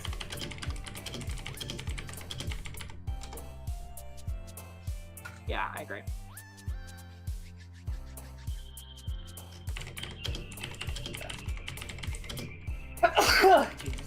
Bless you, Artist Way. Now that I have my pin board back, I want to be buying Kingdom Hearts pins on Etsy, but I'm rapidly running out of space in my pin board. There's like not a lot of real estate left. You know.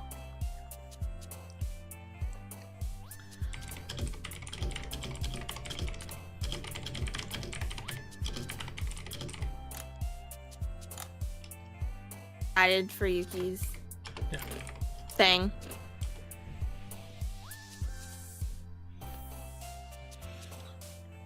Okay. Yeah. Okay. Anything else to add to that, Em? Pam. Francie said. Emerald? Oh yeah, no, I said no. Sorry. Ah, sorry, I didn't get it. Okay. No worries. Yeah, okay. It's like, well, it's like, yeah, well, I know.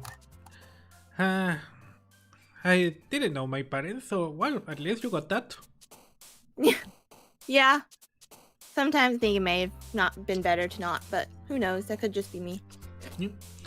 Alright. Does Josie know? Like, What? if Yuki were to say like her last name or like something, do you think she would know? No, I don't think so. Okay. This is something we will gonna explore after your...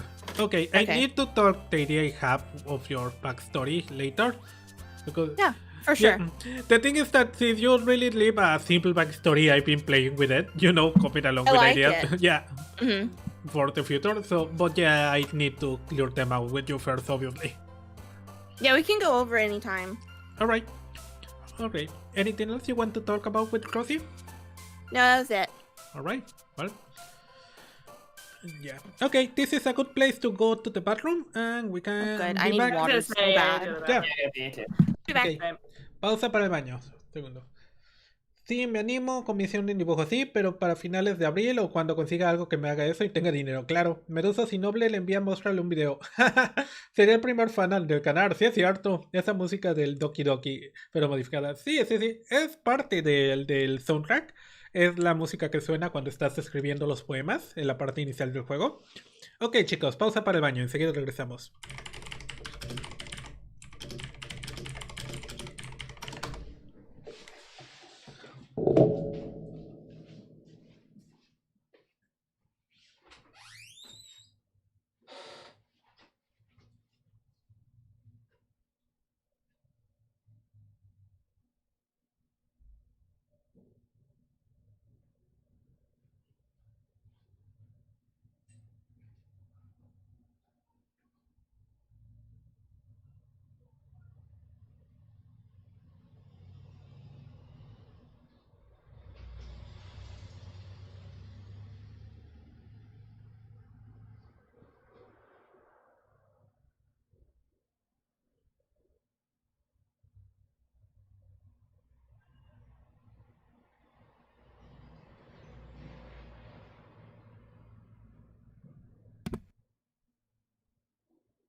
Okay.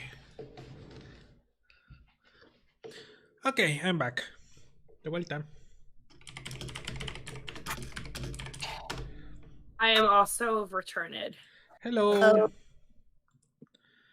I think Catherine should be. I am here. Okay. Oh, I forgot a napkin. I'll be right back. 1 second.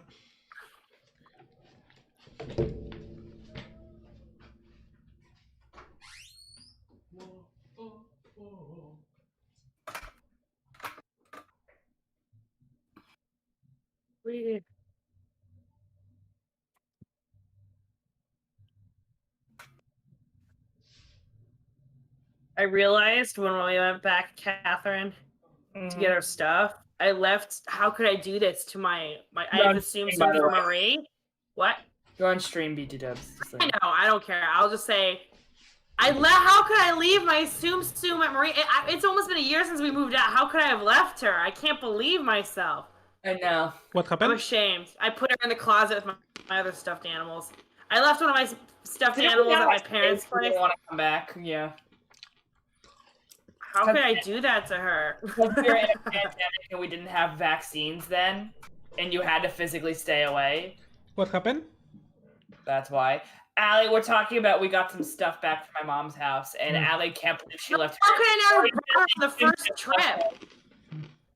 I left my plushie in that house for a year. How the fuck could I have done that to poor Marie? I remembered all my other stuffed animals but her. I'm a villain.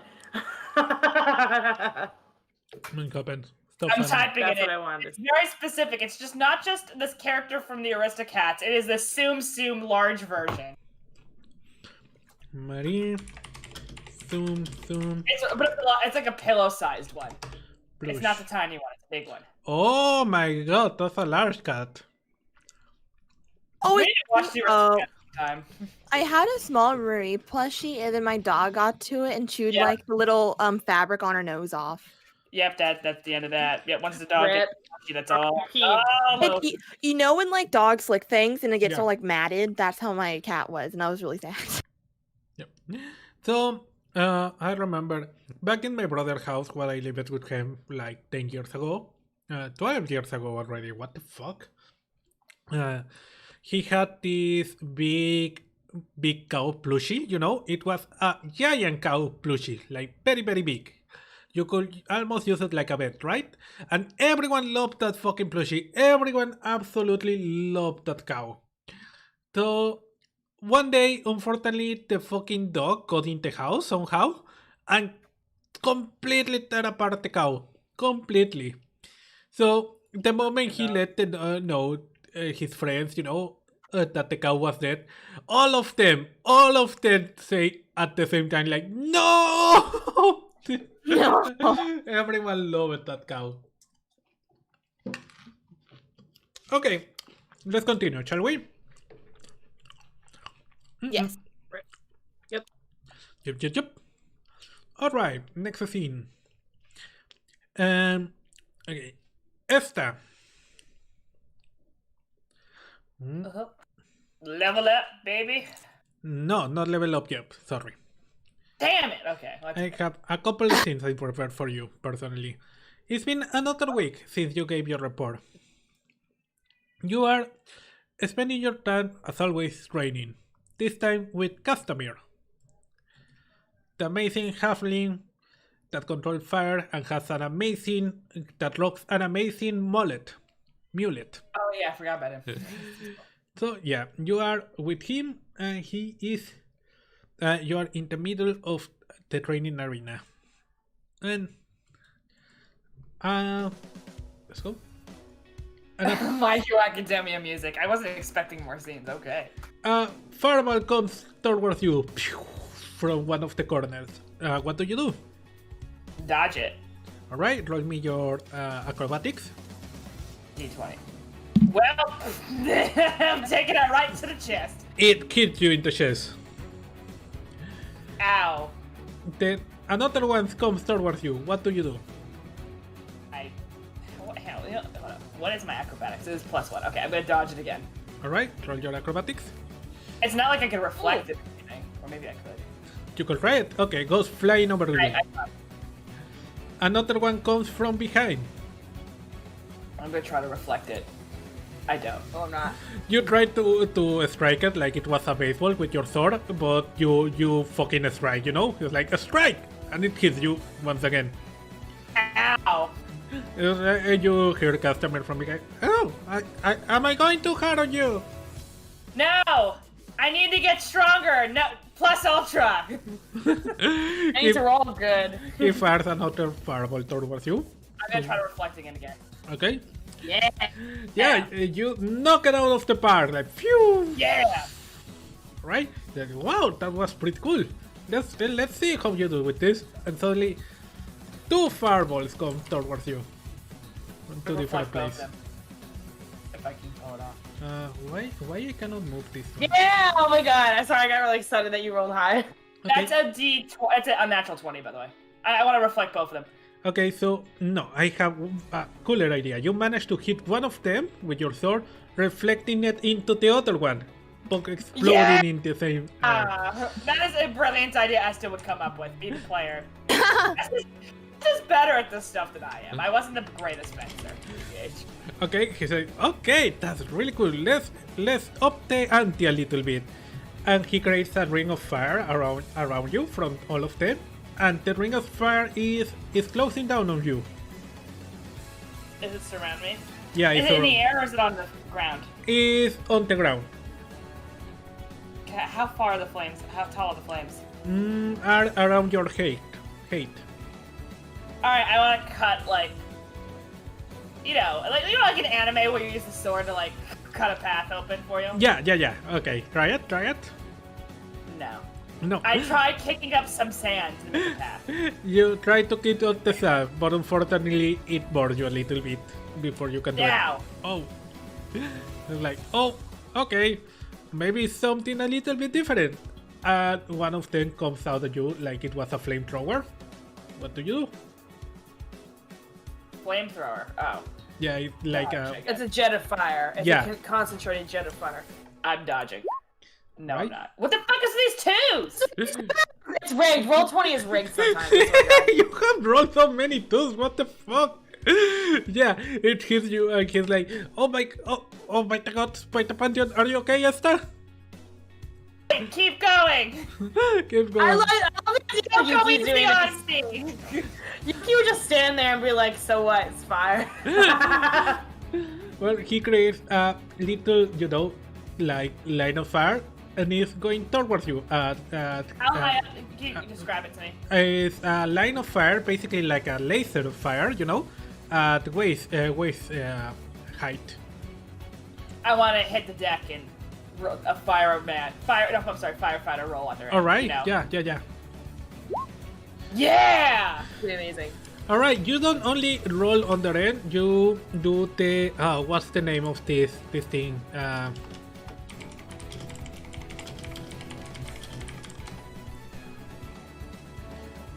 It's, you basically limbo down it.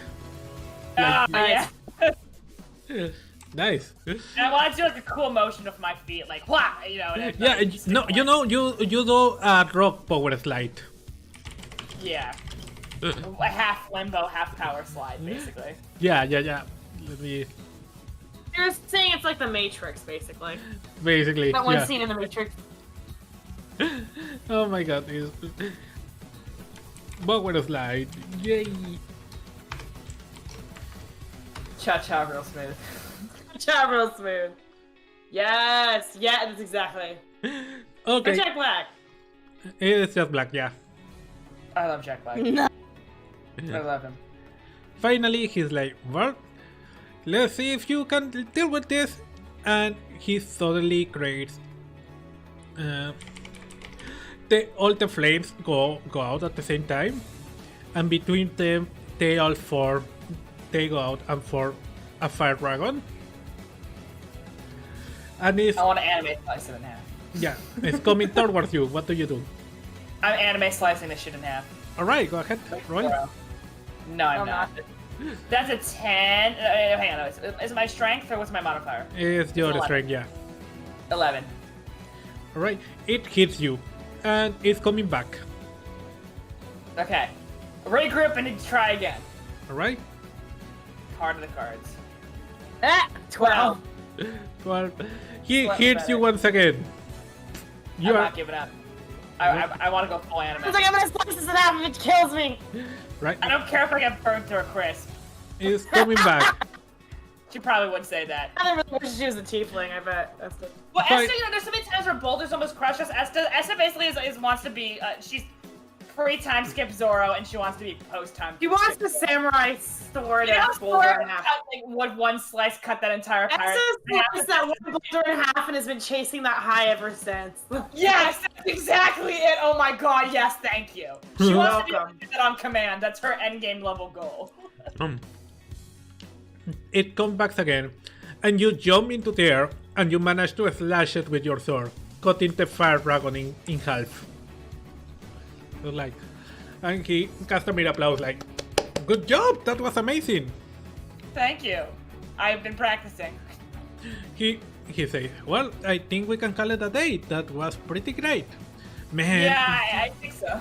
He says, man, I'm super tired. He says, well, he has been sitting on a chair all this time doing just throwing fire at you, It's like, I'm so tired. That really takes it off of me. And he grabs a bottle of water. Yeah, magic takes a lot of concentration. She takes it seriously. It's like, come here. And he That's the throws job. at you a bottle of water too. She's definitely like smelling burnt and has some like minor burns, I'd imagine. No, But I'll catch that later. he's like, good thing you had those sickness of protection, so you don't get Yeah. really damaged. They really come in handy, or else I would have been in trouble. Yeah. See, he put his hand on your forehead and just deletes the rune of protection from your head. And then he deletes his sure one. beats having to go to the healer after this. Yeah. He's like, yeah, but at least you didn't burn. That's the good thing. That's true. Man, Thank you for helping me with this. don't worry, that's what we're here. He's like, you have improved a lot since like I saw you when you first joined it. Thank you. I've been trying. I remember when you and your friends were getting their asses kicked by a spider. Yeah. Wait, my spider, is that what, is he That was referring at the very to beginning, remember? Yeah, the Tesseract thing, or was that? yeah, That was yeah, the yeah. first use of the Tesseract, yeah. Yeah. Yeah. That wasn't so fun. I've been, ever since then, I've been working hard to make sure it doesn't happen again. It shows that you have been working hard. Now hard work pays off. Torbjorn voice. Torbjorn voice. Our bar pays off. It's like, Yeah. man, it's not just that, you know. It's the fact that you look, well, remarkably complete. Like you have. He looks around you and he's like, you haven't lost any fingers or an ear. Surprisingly, no. Despite my lifestyle, I have not lost a limb yet. Yeah. That's really amazing. Like, you know, I a lot of the veterans talk about it, and you start doing a little memory search, and yeah, you can think that none of the people on your generation has suffered any major grievous injury since you graduated. Besides. Yeah, Yeah. but you know, since you graduated, I mean, Yeah. it's like, you know that the casualty rate, casualty rate for initiates is around 40%. A lot of the parties of veterans are put together of the remains of the surviving members of previous parties, but not you. Yeah, it is a very dangerous lifestyle. Somehow your entire the parties of your entire generation has managed to survive the first year. Well, We have been fairly fortunate. yeah. So, he's like, it's weird. So, I'm gonna be honest with you, is that why do you think that happened? He asked you first.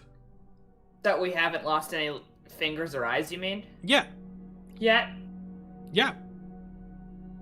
I want to say a lot of it is luck, but our training days weren't exactly fraughtless. See, that's where the discussion is happening. Some of the veterans agree with you. They say that it's because this generation we only got at the end of it the very, very best of them all, you know? A lot of potential recruits leave before completing the trainer because of raw shenanigans. Which basically means that the only Juegos managed to complete it. And since you had to deal with all of that, you were also better prepared for what was waiting for you out there. But I gotta be honest to you, I think there was something different. And Something different? yeah. As he does this, you can notice that he's doing magic with his hand, and it's not in a threatening way or anything. You get this sense that he just starts playing with flames with his hand, you know, as a tick, you know, as a distraction thing, you know, the same way some people bite the pens or shut their tongue or something like that, you know, or have to keep their hands busy. He starts doing little figurines with the flames in his hands. And he's like, yeah, I don't know. During that fight you had with Roar, I'm sure something happened. That thing Siambina did. I think it left something behind for all of you. I mean, she brought back Ibran and Domile back to life. That's crazy. Yeah, Domile. I'm not sorry, Domile. I'm sorry. Yeah, Siambina. And Vita's spell. I've never seen it. I'm sorry, Domile. It was nothing like I've ever seen. I agree. It was some really godly healing and magic. Yeah, it's something we haven't seen. I mean, we have seen necromancers, but you know how they return things to life. It's normally not pretty. But that was proper, honest to the God's resurrection. Do you think it added some unintentional blessing or AoE, protection magic on us? Yeah. I think Ambient protection magic, I mean, as a side effect of the spell. I think that's possible. Yeah, I think it's possible. That explains why all members of your generation is doing so good in so dangerous situations. And You're explaining the plot, Shield. I And- love it. and I don't. And well, and that's not even counting the things Siombina has survived and her party. Yeah. Yeah, some of I read the report. Some of the things she has gone through, even veterans like me will probably have lost an arm and a leg trying to get out of there alive. Really? Has Siamvina told us this? No, she hasn't told. You thought? Really? She hasn't mentioned, but there are parts of my missions that I don't share for obvious reasons. I could understand why she would want to keep that to herself. Well, yeah, I'm a high-ranking member here. I get access to the full reports of everything. Yeah. I'm like, oh well, I guess that's a mystery for another time. He drinks another bottle of water and he's like, I wish this was wine. Why did I eat broke wine? Have you ever talked to what's the priest's name again? Ferdinand. Have you ever hung out with Ferdinand? Yeah, we're drinking He's pies. all the time. So you start talking about Ferdinand. And let's move to the next scene. Sorry, this was a prepared scene, so yeah. I like that. No, I like I mean, even though I liked that scene a lot, Meduso. Sorry, I was just thinking that. Yeah, alright. This guy's great. Well, we don't see him a lot, but he's great. Yeah, I'd love to see that, because I know you made the cowboy guy and stuff. I'd love to see more of them if you had the opportunity. That's really cool. Me encanta ver muchos GIFs de Tenacious. Es genial. Alright. So let's move to the next one. And it's like, Yuri, you are on the apothecarium. Apothecarium? The doctor. Where am I? You are on the doctor. You are at the doctor. The healing Got it. of it. Yeah, the infirmary. And you are talking about it. Oh, damn it, to side. You are with Siambina. And yeah, you can see that the doctor is examining Siambina with a stethoscope. After a few seconds, the doctor starts asking Siambina how she's feeling, and she says she's fine. He asks if she has a headache, and she says she's fine. And yeah, it answers all the questions of the doctor. And she's like, well, that will be all. You are perfectly fine after your last mission. Remember to take your potion and have a good rest. And she says goodbye and goes away. So you are left with Siambina in the room. Perfect bill of health. Yes. And she pulls her thumbs on and is like, as healthy as a horse. A healthy horse. I heard their knees aren't so great. Well, as healthy as a horse with the knees of an ogre.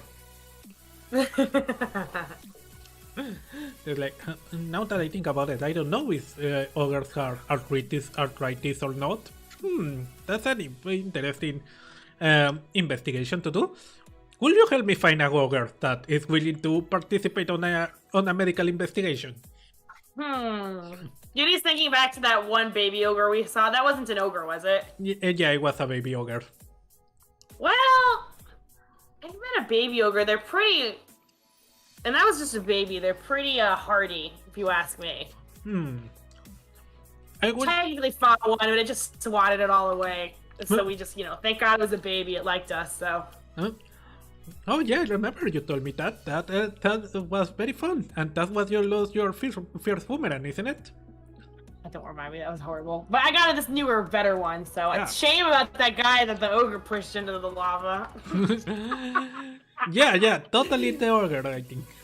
Definitely, I mean, between you and me, it was definitely the ogre. Anyway. No, yeah, I know it was the ogre. She really believes it was the ogre. Never mind. Yuri doesn't like Linus Hambino, but some things are better left unsaid. It's like just between him and Yuki. I didn't even see it, yeah. Give me my girlfriend, but Yuki's my best friend. What doesn't know won't kill her. It's like, well, she starts. She starts starting from the battle. Says, "How have you been? Esther told me you had some issues."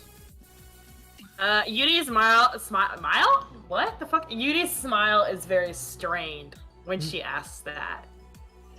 Pretty bad. Pretty terrible, actually. She points at the bed next to her and says, "You want to talk about it?" They sit on the bed. Oh. I guess. I mean, I've been to the what's it called? I've been to the therapist. It just fucking. I think Yuri's been going to the therapist for a while, knowing that they should, but they're not. They know it's important, but they're not happy that they're not against mental health, whatever, but they're not happy that they have to. You know what I mean? Because this is probably the first time they've really needed it. Yeah. Except not counting Halloween Island. That was a nightmare. Oh. Halloween Island. Putting it lightly. Yeah. So, what do you tell Simbina about the mission? Do you tell everything? Do you keep some paroles? I feel like, okay, I want to run this through, but I feel like Yuri starts talking about Sparky. Mm-hmm. And then you know how like you were trying to narrate it and then you just started crying? Yeah. Which I loved, by the way. Yuri starts talks just a little, just like a couple sentences about Sparky and then just like can't keep it together. Oh.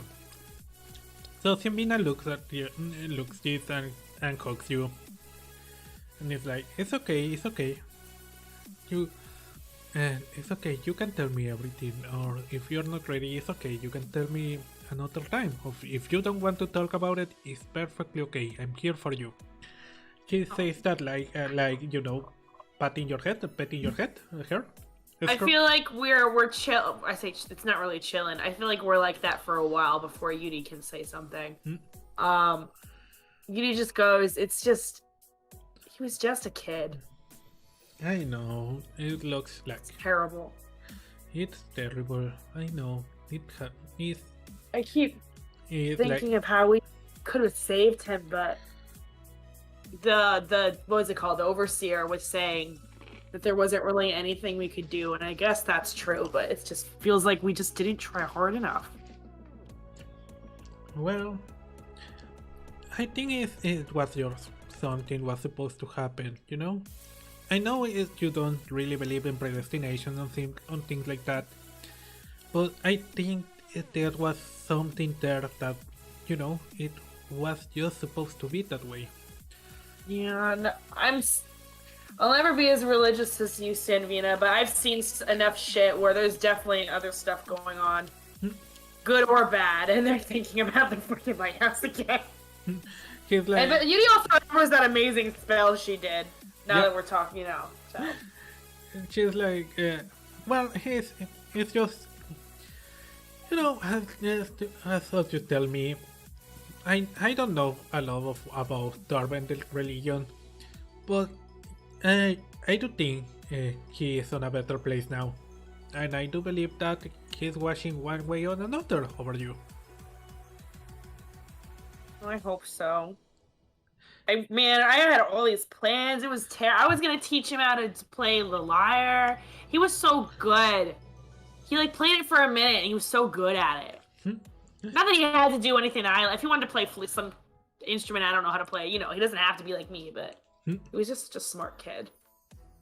He was. She holds you tight, and it's like, well, we all do plans, but we cannot know what is gonna happen. So it's better to use the time you have now, you know, try to get the best out of it. At least, independently of what happened, the time you spent with him, you make him really happy. I hope so.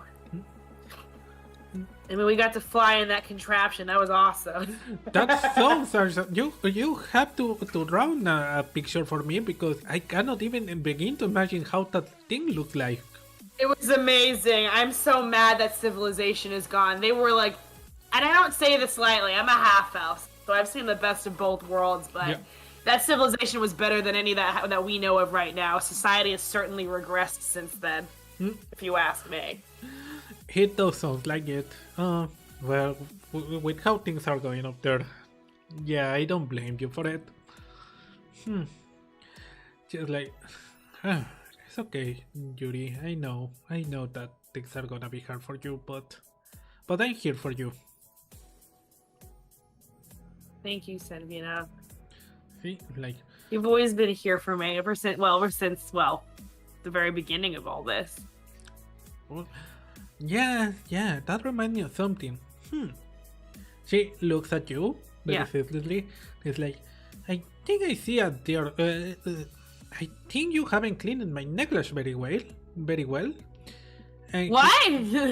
Has you not been cleaning it? And she grabs the necklace, and she's like, yeah, there is a spot here, and she gives a kiss to the necklace, leaving her lipstick on it. Oh. It's like, and then she playfully is like, well, you want it back? He was worried for a second. They're like, oh shit, I not been taking care of it properly. Do I? They get off the bed and they're trying to grab it. Just start playing with you running around the room, while you try to catch the necklace. And then, roll me a dexterity. Let's see how this goes. Hold on, I have to scroll down. Oh! Dang. Unnatural 20. Judy is very good. You manage to hot curve and take the necklace. It's like, and she's laughing her ass off, basically. Like, you're tickling me, she says. Oh, should I stop? He's worried. It's like, well, I don't mind. And she looks at you. And at that moment, the doctors enter and say, hey, this is a hospital, keep it down. It's like, oh, sorry. And she's like, oh, we probably should go on. Someone might need this room, though. Yes. He's like really pissed off at the doctor. And you walk away with Yuri. I mean, with Simbina. I'm confused for a second. It's like that scene from Freeman. I'm a hero! I mean, hello! I'm a hero! That was such a great episode. Yeah. What we're talking about, but I wish he's like, earlier. Oh, so funny. ¿Cuál sería el protagonista? Los protagonistas son las tres, Emerald, Ali y Catherine. Okay, yeah. So yeah, you continue joking with Simbina as you continue talking. Meanwhile, Yuki, you are on the stable, and you and Destiny are playing hide and seek. So go hide. Okay, let me zoom out a little bit. Yeah. I feel like Destiny's gonna own you. I know, and she's I a want to rogue hide too. in the hay. All right. Okay, roll me to your steal. Nice. I have to pull the tab open. It's plus 4. All right. Plus 20. Plus outrageous. Plus 4, that's 20. Okay. So, yeah. Did I roll? No. Okay. So, Destiny stands on the ground and starts walking around, looking for you. And it's like, looks at the hay and looks for a long while. And then she turns away and looks at the other direction, obviously missing you completely. Just looking around like, whoop. It's like, moving around, looking for you. What do you do while she's looking around? I just sit there for a bit longer to see if she can find me. I will give a hint, maybe. Alright, what is your hint? I do a whistle. Alright. ¿Cuál sería la más tanque de las tres? Creed. Esta es la tanque. Es la paladín y es la que utiliza la armadura pesada. Skaven was asking me who will be the tank of you three. I was telling that it will be... Oh, it's canonically me. I'm in the heavy armor. Yeah. Right. So you do the little whistle. Okay. And Destiny starts looking in the direction of the whistles, and she gets her head inside the gate, and is trying to find you there. But she still cannot find you. You are very well hidden. She's like looking around. You're bright red too. God, that's impressive. Well, she has a shitload of hay on top of her, I bet. Yeah. Like, I'm hiding my scent. And she's like, you see her do like a mule equivalent to a shoulder shrug, and she starts eating the hay. Nice. And after a few seconds, suddenly she bites, and she bites you in the tail. I knew it was gonna be the tail. Oh my god. His poor fucking tail. You keep forgetting you have a tail, yeah. She bites you. What do you do? I peek my head out and go, really? She puts herself up and then looks down and looks at your tail and then spits out like. She didn't notice she had bited your tail until now. That's so funny. It's like, She jumps at you and gives you a lick on the cheek. Aww, I love Destiny. We love Destiny. So you're playing and she's basically giving you a mule hawk with her head. You suddenly hear something from behind you. You hear a voice going, Yuki.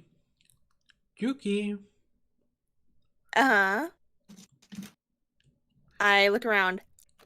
You hear that the voice is coming from the back door? I go to the back door with caution. Oh, can I pull out my stun gun? Yeah! I do that. You pull out your stun gun. And as you get Then close... Yeah, go ahead. Sorry. I was gonna say just walk over to the back door. You start walking, you hear again, Yuki. And as you get close, the voice starts sounding like the one your mother had. And at that moment, you remember back in Castahin, when you were doing the mission for Starlight, you know? Mm-hmm. Right? You remember your experience with La Bruja, the witch from that area, that told you when you pay her to read your future, she simply told you the words, she's alive, during a vision you had. What do you do? I am shooketh. You're so shooketh. I'm shooketh. I look around like hastily to see if I can find anything or anybody. Mm-hmm. And that's what You don't see anything. You only hear the voice beyond the door. I go. Maybe I'll try and follow it, or if it's still happening. All right. You're chasing the rabbit. I say Destiny. You know, like in, I don't know if you've seen Pacific Rim. No. No, never mind. I say Destiny, come with me, please. She's following you. Okay, good. You go through the door. And when you open it, you are no longer at the stables. You are at the... I forgot the music. Okay. You are at the gardens of your old house. Your old mansion. Wow. It's a beautiful garden. Covered in flowers, roses, all kind of plants. It's an interior garden also. It's in the middle of the mansion. With the sunlight falling right into it. It's a beautiful day, you can hear the birds going around. And you can see from behind your mother. Her back to you. But you notice something. There is something weird about it. The red on her skin is not normal, especially on her hands. And you see that there is red dropping from where her hands are. And then is when it hits you the iron smell of blood. And around her there are the bodies of two random persons that you quickly identified in the finery, the long forgotten finery of the servants. And then your mother turns to look at you. And you can see on her face for a second the terrifying look of a predator looking down on his prey. Mm-hmm. And the face on your mother no longer is there after that second, but it's your own face. And from behind you, coming down like the voice in the depths of a cave, you hear your father screaming, "Get away!" And when you turn around to look at him, you are... The mansion has disappeared. You are back at the stable. With Destiny looking at you in confusion.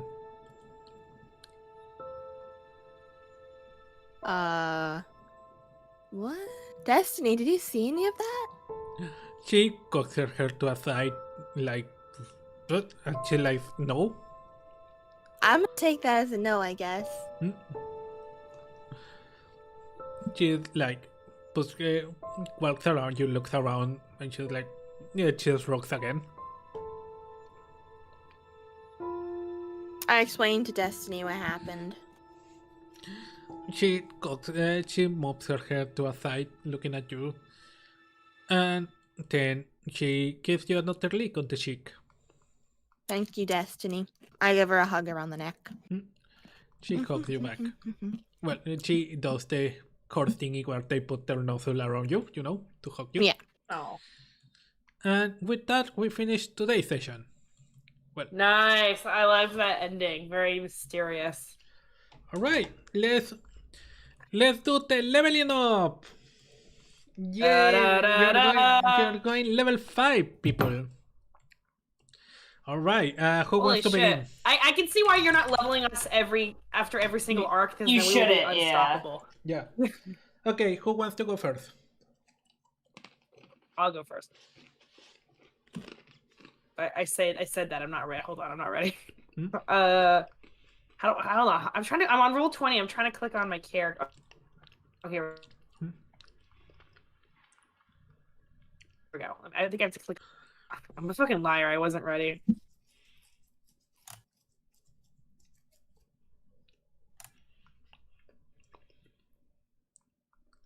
Okay. So now I'm level 5. Edit. Hello? You cut it off, Ali. You're cut out. I Which one do can't hear click? you at Oh all. no, I can do it from edit character. Yeah. Can you hear me? Hello? No. Yeah, we missed all I of can that. hear you now. I was talking bullshit. It doesn't really matter. Here we go. Level 5. Yeah, you gain, I think, Boom. Bardic Inspiration and Font of Inspiration, I think, or one of the two. I don't remember. Cutting word. Font of Inspiration, you're right. Beginning when you reach the 5th level, you regain all of your expended use of Bardic Inspiration when you finish a short or. Okay, so before I get all my Bardic Inspirations back with only a long rest, but now I get them back with a short rest as well. Nice. Yeah. So that means I should use them more. Yep. And in case... I haven't been able to use Cutting Word yet. I've had it for 2 levels. I just haven't had the opportunity. A lot of the people we fight, I didn't think it would be helpful against the robots because they're fucking robots. You know what I mean? A witty comeback isn't gonna stop their hitting me. You know what I mean? Yeah. Well, you could have role player the witty comeback as a paradox, a logic paradox. Oh, I didn't even think about that. Damn. Well, next time. How do I change my ability scores? So, No, or do I? I don't know. I don't think you have different ability scores on this rank. They're all the same. Yeah, I didn't know. You're probably right. Okay. Yeah. Choose an option. Looking for something not listed. Character. Oh wait, I already got this. It's like listed alignment. Are you shitting me? Rule 20? I already have that. No, you can avoid all that. You just put yourself on level 5. You get your health, and then you go click on everything next until. Yeah, I'm on 33 health now, so I went up like 6 or 7 health. Yeah. And yeah, I think that's the only thing that changes. I get. So I re-get Bardic Inspiration from short rests and long rests. Mm-hmm. I replenishes it, and I get more health, and that's about it. Yeah, and you also get level 5. You get one. Hold on, my acrobatics went up to +8. Holy shit! Wait. Yeah, you get a new spell. You can know 8 spells now, along with. My performance is +9. Emerald, we're gonna be unstoppable. Okay, so I think I do think not my, my dexterity and my constitution, that's the same. My skills went up just a little bit. So Before my perception was +2. Yeah. Now it's +3. Yeah. Your proficiency bonus went up. Yep. Holy shit. Emerald and I need to do a scam. Also, or something. You have now two level 3 spell slots. Yeah, I get more spells. You're right. Oh yeah, I got 2nd level spells and 2 3rd level. Oh, I have to choose which 3rd levels I want. Yeah. I'm gonna keep heat metal. Mm-hmm. Oh no, never mind. I already have the same pool. Excellent. Okay, so I've got some 3rd level spells. Anything else I get, Mr. DM? You can know now 8 spells instead of just 7. You can get now. I can add one to the possible pool, is what you're saying. Yeah. Manage spells. Okay, which one? Do I add that to the only the 2nd level spells, or no? This is only for the 3rd level. I can add one little extra thing. You can add a level 2. You can add it at any level you want. Just add it to my general spell pool. Okay. Yeah, you can do a level 1 to a level 2 or a level 3. Yeah. Oh, what about Featherfall? What's this? 1 reaction when you are a creature within 60 feet of you. Choose up to 5 falling creatures within falling creatures rate. Okay, I'm gonna read over my thing, so don't worry about it. Yeah. Okay. Thank you, Skyven. Cuídate mucho. Where's Is Featherfall the one I want? What's the one that I always want to fly basically because I'm sick of always falling from shit. It's annoying. Featherfall, I think, is the one that lets you float. How did it take me this long to learn it? I'm learning it. Boom, it's learned. I think. Wait. Featherfall, just let me. Featherfall, 5. Featherfall, 5 eat. Featherfall reaction. When you are a creature of you. Okay. Okay, yeah. When you or a creature within 60 feet of you falls, you can select up to 5 creatures, and a falling creature rate of the same slows. Yeah. Holy shit! So not just me, but I can make our whole group. I can falling creature rate of descent slows to 60 feet per round. Yeah. If the creature lands before the spell ends, it takes no falling damage. It can land on its feet. Okay, so I can. It's not like I can fall from like a 10-story thing, but up until 60 feet, I can cast that spell, and we're all gonna land like cats, basically. Yeah. God, we don't have to climb down giant holes again. Are you telling me we take all damage? 60 feet. We're golden. Why the fuck didn't I learn this before? I'm mad at myself. Also, I can make one of you guys invisible, and I have not used it yet. And I'm mad about it, but we'll find a use for it. I promise. That's helpful for me because I have my stuff. I keep it in my spell pool because I think that's useful. Unlike the other bravery spell I had that Medu so generously let me get rid of because it was useless. Wait, what if we had a scam, right? And you made Yuki invisible, and I just like steal things off. That'd be great. Oh my god. If you steal from the rich assholes who probably stole it from someone else, then yeah, I think we should totally do that. Because my performance is +9 and your deception is probably going to go up, so we're going to be an unstoppable team. Mm-hmm. You're doing a great in crime. Someone else can level. Featherfall. This is the spell I kept bitching about. Why can't I fly? Why can't I fly? Why don't I have levitate? Blah, blah, blah. Well, this is going to be a great spell. Thank you. Yep. All right. Who wants to go next? Esta or Yuki? I go? Yeah, go ahead. You're going to get level 5 rogue. D&D, 5e.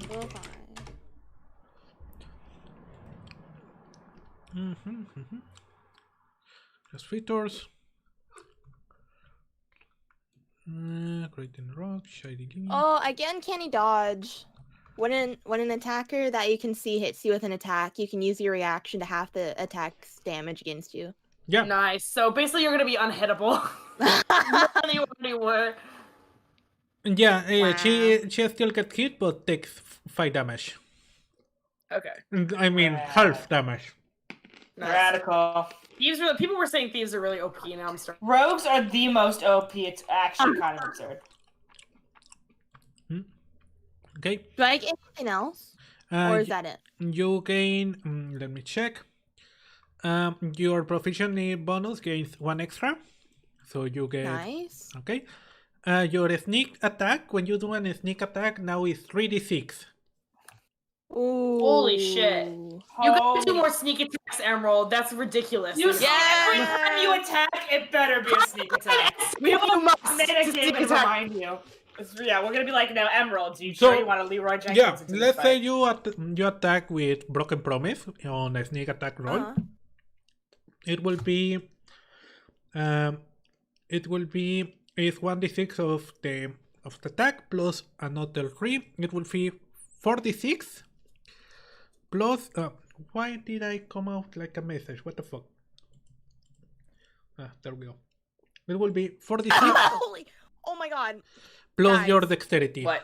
Tell us. My sleight of hand and deception is now +8. Oh my god, you can lie your way through anything. Stop my performance in your sleight of hand. I'm telling you, we're gonna own. Why aren't you guys professional snake oil salesmen? You be the thief. It's gonna be great. You guys should become professional politicians. You'd be great at what you do. Yeah. And now my intimidation and stealth is +5. Wow. How much is yours? Amazing. Yeah. Okay. That's amazing. Next thing is that your remember to put your new HP. Yeah, I have 28 HP now, I think. Nice. Yeah. Also, I got a new spell. Woo! What spell did you got? I got darkness. I can magical darkness spreads point you choose within range to fill 15-foot radius sphere for the duration. The darkness spreads around corners. Built-in smoke bomb. Yeah, a creature with dark vision can't see through this darkness, and non-magical light can't illuminate it. If the point you choose is on an object you're holding or one that isn't being worn or carried, the darkness emits.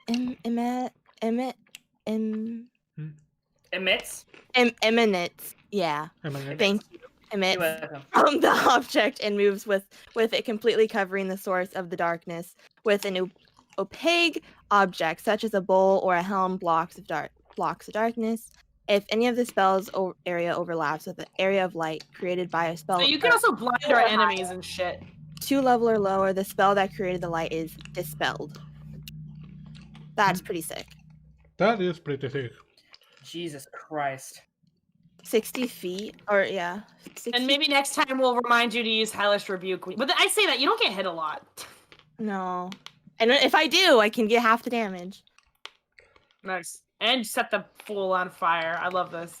I still have not used Hellish Rebuke. I am so upset. You didn't get hit like an entire session one time. I can see why. The one time I did get hit and I used it, it failed, and that was our Starlight boss. Yep. The sand boss. Nice. She canceled it, and I caught the boxes on fire, which was kind of sad. But that was hilarious, and that caused more problems than whatever. That was I know.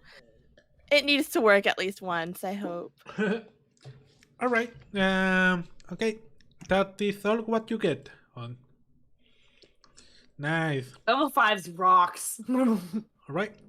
Now we go with Esta. All right.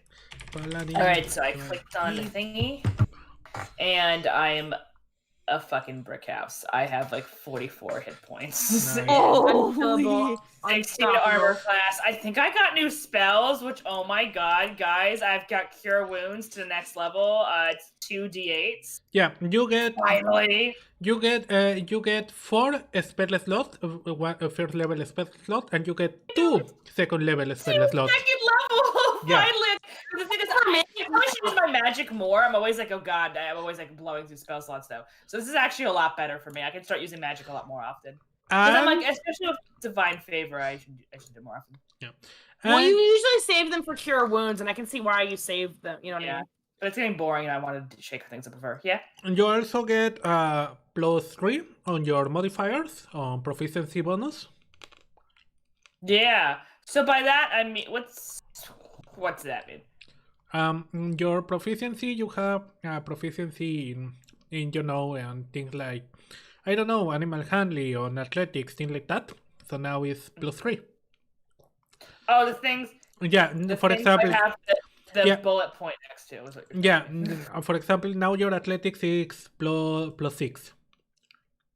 Oh yeah, my intimidation's +3, which I never use because I'm a good being. My investigation's +2. My religion's +2. Yeah. Hell yeah. My strength's still +3. That is your that's your, what is it called? That's your ability score. Is different from your proficiency. Okay. You get another ability score at level 8. Okay. And you get an extra attack. You can attack twice. I know I saw that, but I leveled up and I was like, hallelujah! Yep. Hallelujah! I finally have the rogue ability to attack twice in a row. Yep. Thank The God. warrior. Don't you get the Fujioka as a rogue? This was the warlord, the one that attacks twice in a row. Yeah. Yeah. Whatever, I love it. I don't care. I have it. I have it! Yeah. I have the power! Nice. Okay. We're all So getting I'm gonna some- use magic so much more We're all often, getting guys. more You need to magic. know. I'm gonna be using divine you had to say favor every that time I for slash. What spells are you gonna pick for level 2? What spells am I gonna what? Because you can pick from your spell pool. Yeah. You can pick more spells to add to your pool, is what he's saying. Oh, the second level, you mean? Yeah, the second level. What are you gonna pick? Pure wounds, obviously. Oh, You can add your... No, I mean, Catherine, you can add new spells to your possible spell pool, is what I'm saying. Yeah, because I'm I- saying everything Obviously, you have more spells in your pool than you Oh, you have slots. and you can got, pick and choose which ones you want to use for which. You got Son of Truth. Oh my god, I do have Zone of Truth. Yeah. Oh, choose Zone of Truth, that'd be great. Or you don't have to. No, it's already my second level spells. It's already added to my list. Yeah, it's Nice. already Everything's added. auto leveled up for me. Yeah, I think it did. Nice, you got Zone of Truth. At what level do you get a Smite? Let me check. Paladin, 5E, Smite. I'm glad I chose a paladin, y'all. Improve. At first I was like, oh, I wanted to play a whatever. But Divine yeah, Smite, you get Divine Smite. Nice. Divine Smite, you get Divine Smite. Prove a Divine We're all Smite. getting more magic. Emerald, if you help, I'll help you remember to use Hellish Rebuke if you help me to remember to use Cutting Word. Deal? What does cutting word do? Emerald. Wait, why do you don't you have Divine Say a Smite? What the snappy fuck? one-liner and either not get hit or reduce the amount of damage I get. If I have to Okay, get yeah, hit. I'll try and help you remember. Depending on when I do it. If I say a snappy one-liner before someone rolls the d20, then it's possible they might not hit me. And if I do it after they already got a 19 or whatever on attack. Oh, then I they're gonna see. hit me. You already I have. reduce the damage. Okay, you already have Divine Smite. You haven't been using it though. I think you used it once. Hmm. Well, it takes a whole turn to charge up, doesn't it? That's why she hasn't used it. Let me check. What divine, It's like- divine It's like favor? solar, No, it's Divine like when Smite. Venusaur uses Solar Beam. Divine Smite. Divine smite. I don't have divine smite. No, I don't remember. seeing yeah, that. it's on your actions. Divine Smite, Yes. special. When you hit with a melee attack, you can expend one spell slot to deal 2d8 extra radiant damage. Oh, you know, I've used this before. Honestly, I feel like I should be using it more often, but I only had 3 spell slots for the Yeah. longest time. So. Yeah, alright. I have used it before. It's been a while. Yeah, I still remember. have not used Turn the Unholy yet. Yeah, but I remember. I You will fucking you off. used it against the leash. I remember. Yeah. Alright. Okay, that's your level up. You're level 5. Yay. Hey, next week we don't have a session. I'm moving around things, Hopefully we can do the anniversary one. That I'm really excited about that one. I'm excited about that. Thank you to our wonderful DM to basically almost nearly 1 whole year of D&D. Thank you. Yeah. You made quarantine so much more bearable. You have Thank something you. to look forward to at the end of the week. Alright, let's go through the things. I forgot to put our background music to have something nice sounding in the background. Okay, Emerald. What did you think of the Rosie scene I gave you? I loved it. I love Josie. She's one of my favorites. For obvious She's the best. reasons. Alright? But I feel like she is Yuki's adopted aunt. Yeah. Cool aunt. I love that. I'm glad you're... I will teach you how to steal all the shit, my child. No veas el Cut Snyder. No, no lo haré. No te preocupes, noble. Nos vemos, cuídate. Muchas gracias. Okay. What did you think about the Destiny scene, Antien? I liked it. Destiny's adorable as always. Okay. What did you think about the vision you have? I really liked it, and it makes me excited to see what's in the future. Right. Okay. Ali, Yes. what did you think about your Tomile scene? Loved it. It was great. Okay. We love it. I love that. The fact that she's like, yeah, we actually used our money on responsible shit. They got an apartment. Look at us just slumming it in the barracks. They've got a jacuzzi. Yeah. I feel like all their money is going into that though, defo. Yeah. Well, you And forget he's like, that. if only I wasn't initially 10 grand in debt. You also forget they are originally loaded, inexplicably. I was gonna say they're really rich. Forgot about that. They're definitely not just doing that just if they're fucking. They've got a trust fund. What do you think of Cienbina scene? I loved that. That was really. She definitely cheered Yudi up at the end. I like the continuity too, where they're checking in on her because of her health condition. Yeah, they're checking in on her because they check on everyone post mission too. But you know what I mean. Yeah. All right. Finally, Catherine, what did you think of your Cienbina scene? I liked it a lot. I was thinking to myself, I haven't really had a friendship scene with Cienbina and Esta, but I really liked it. That was good.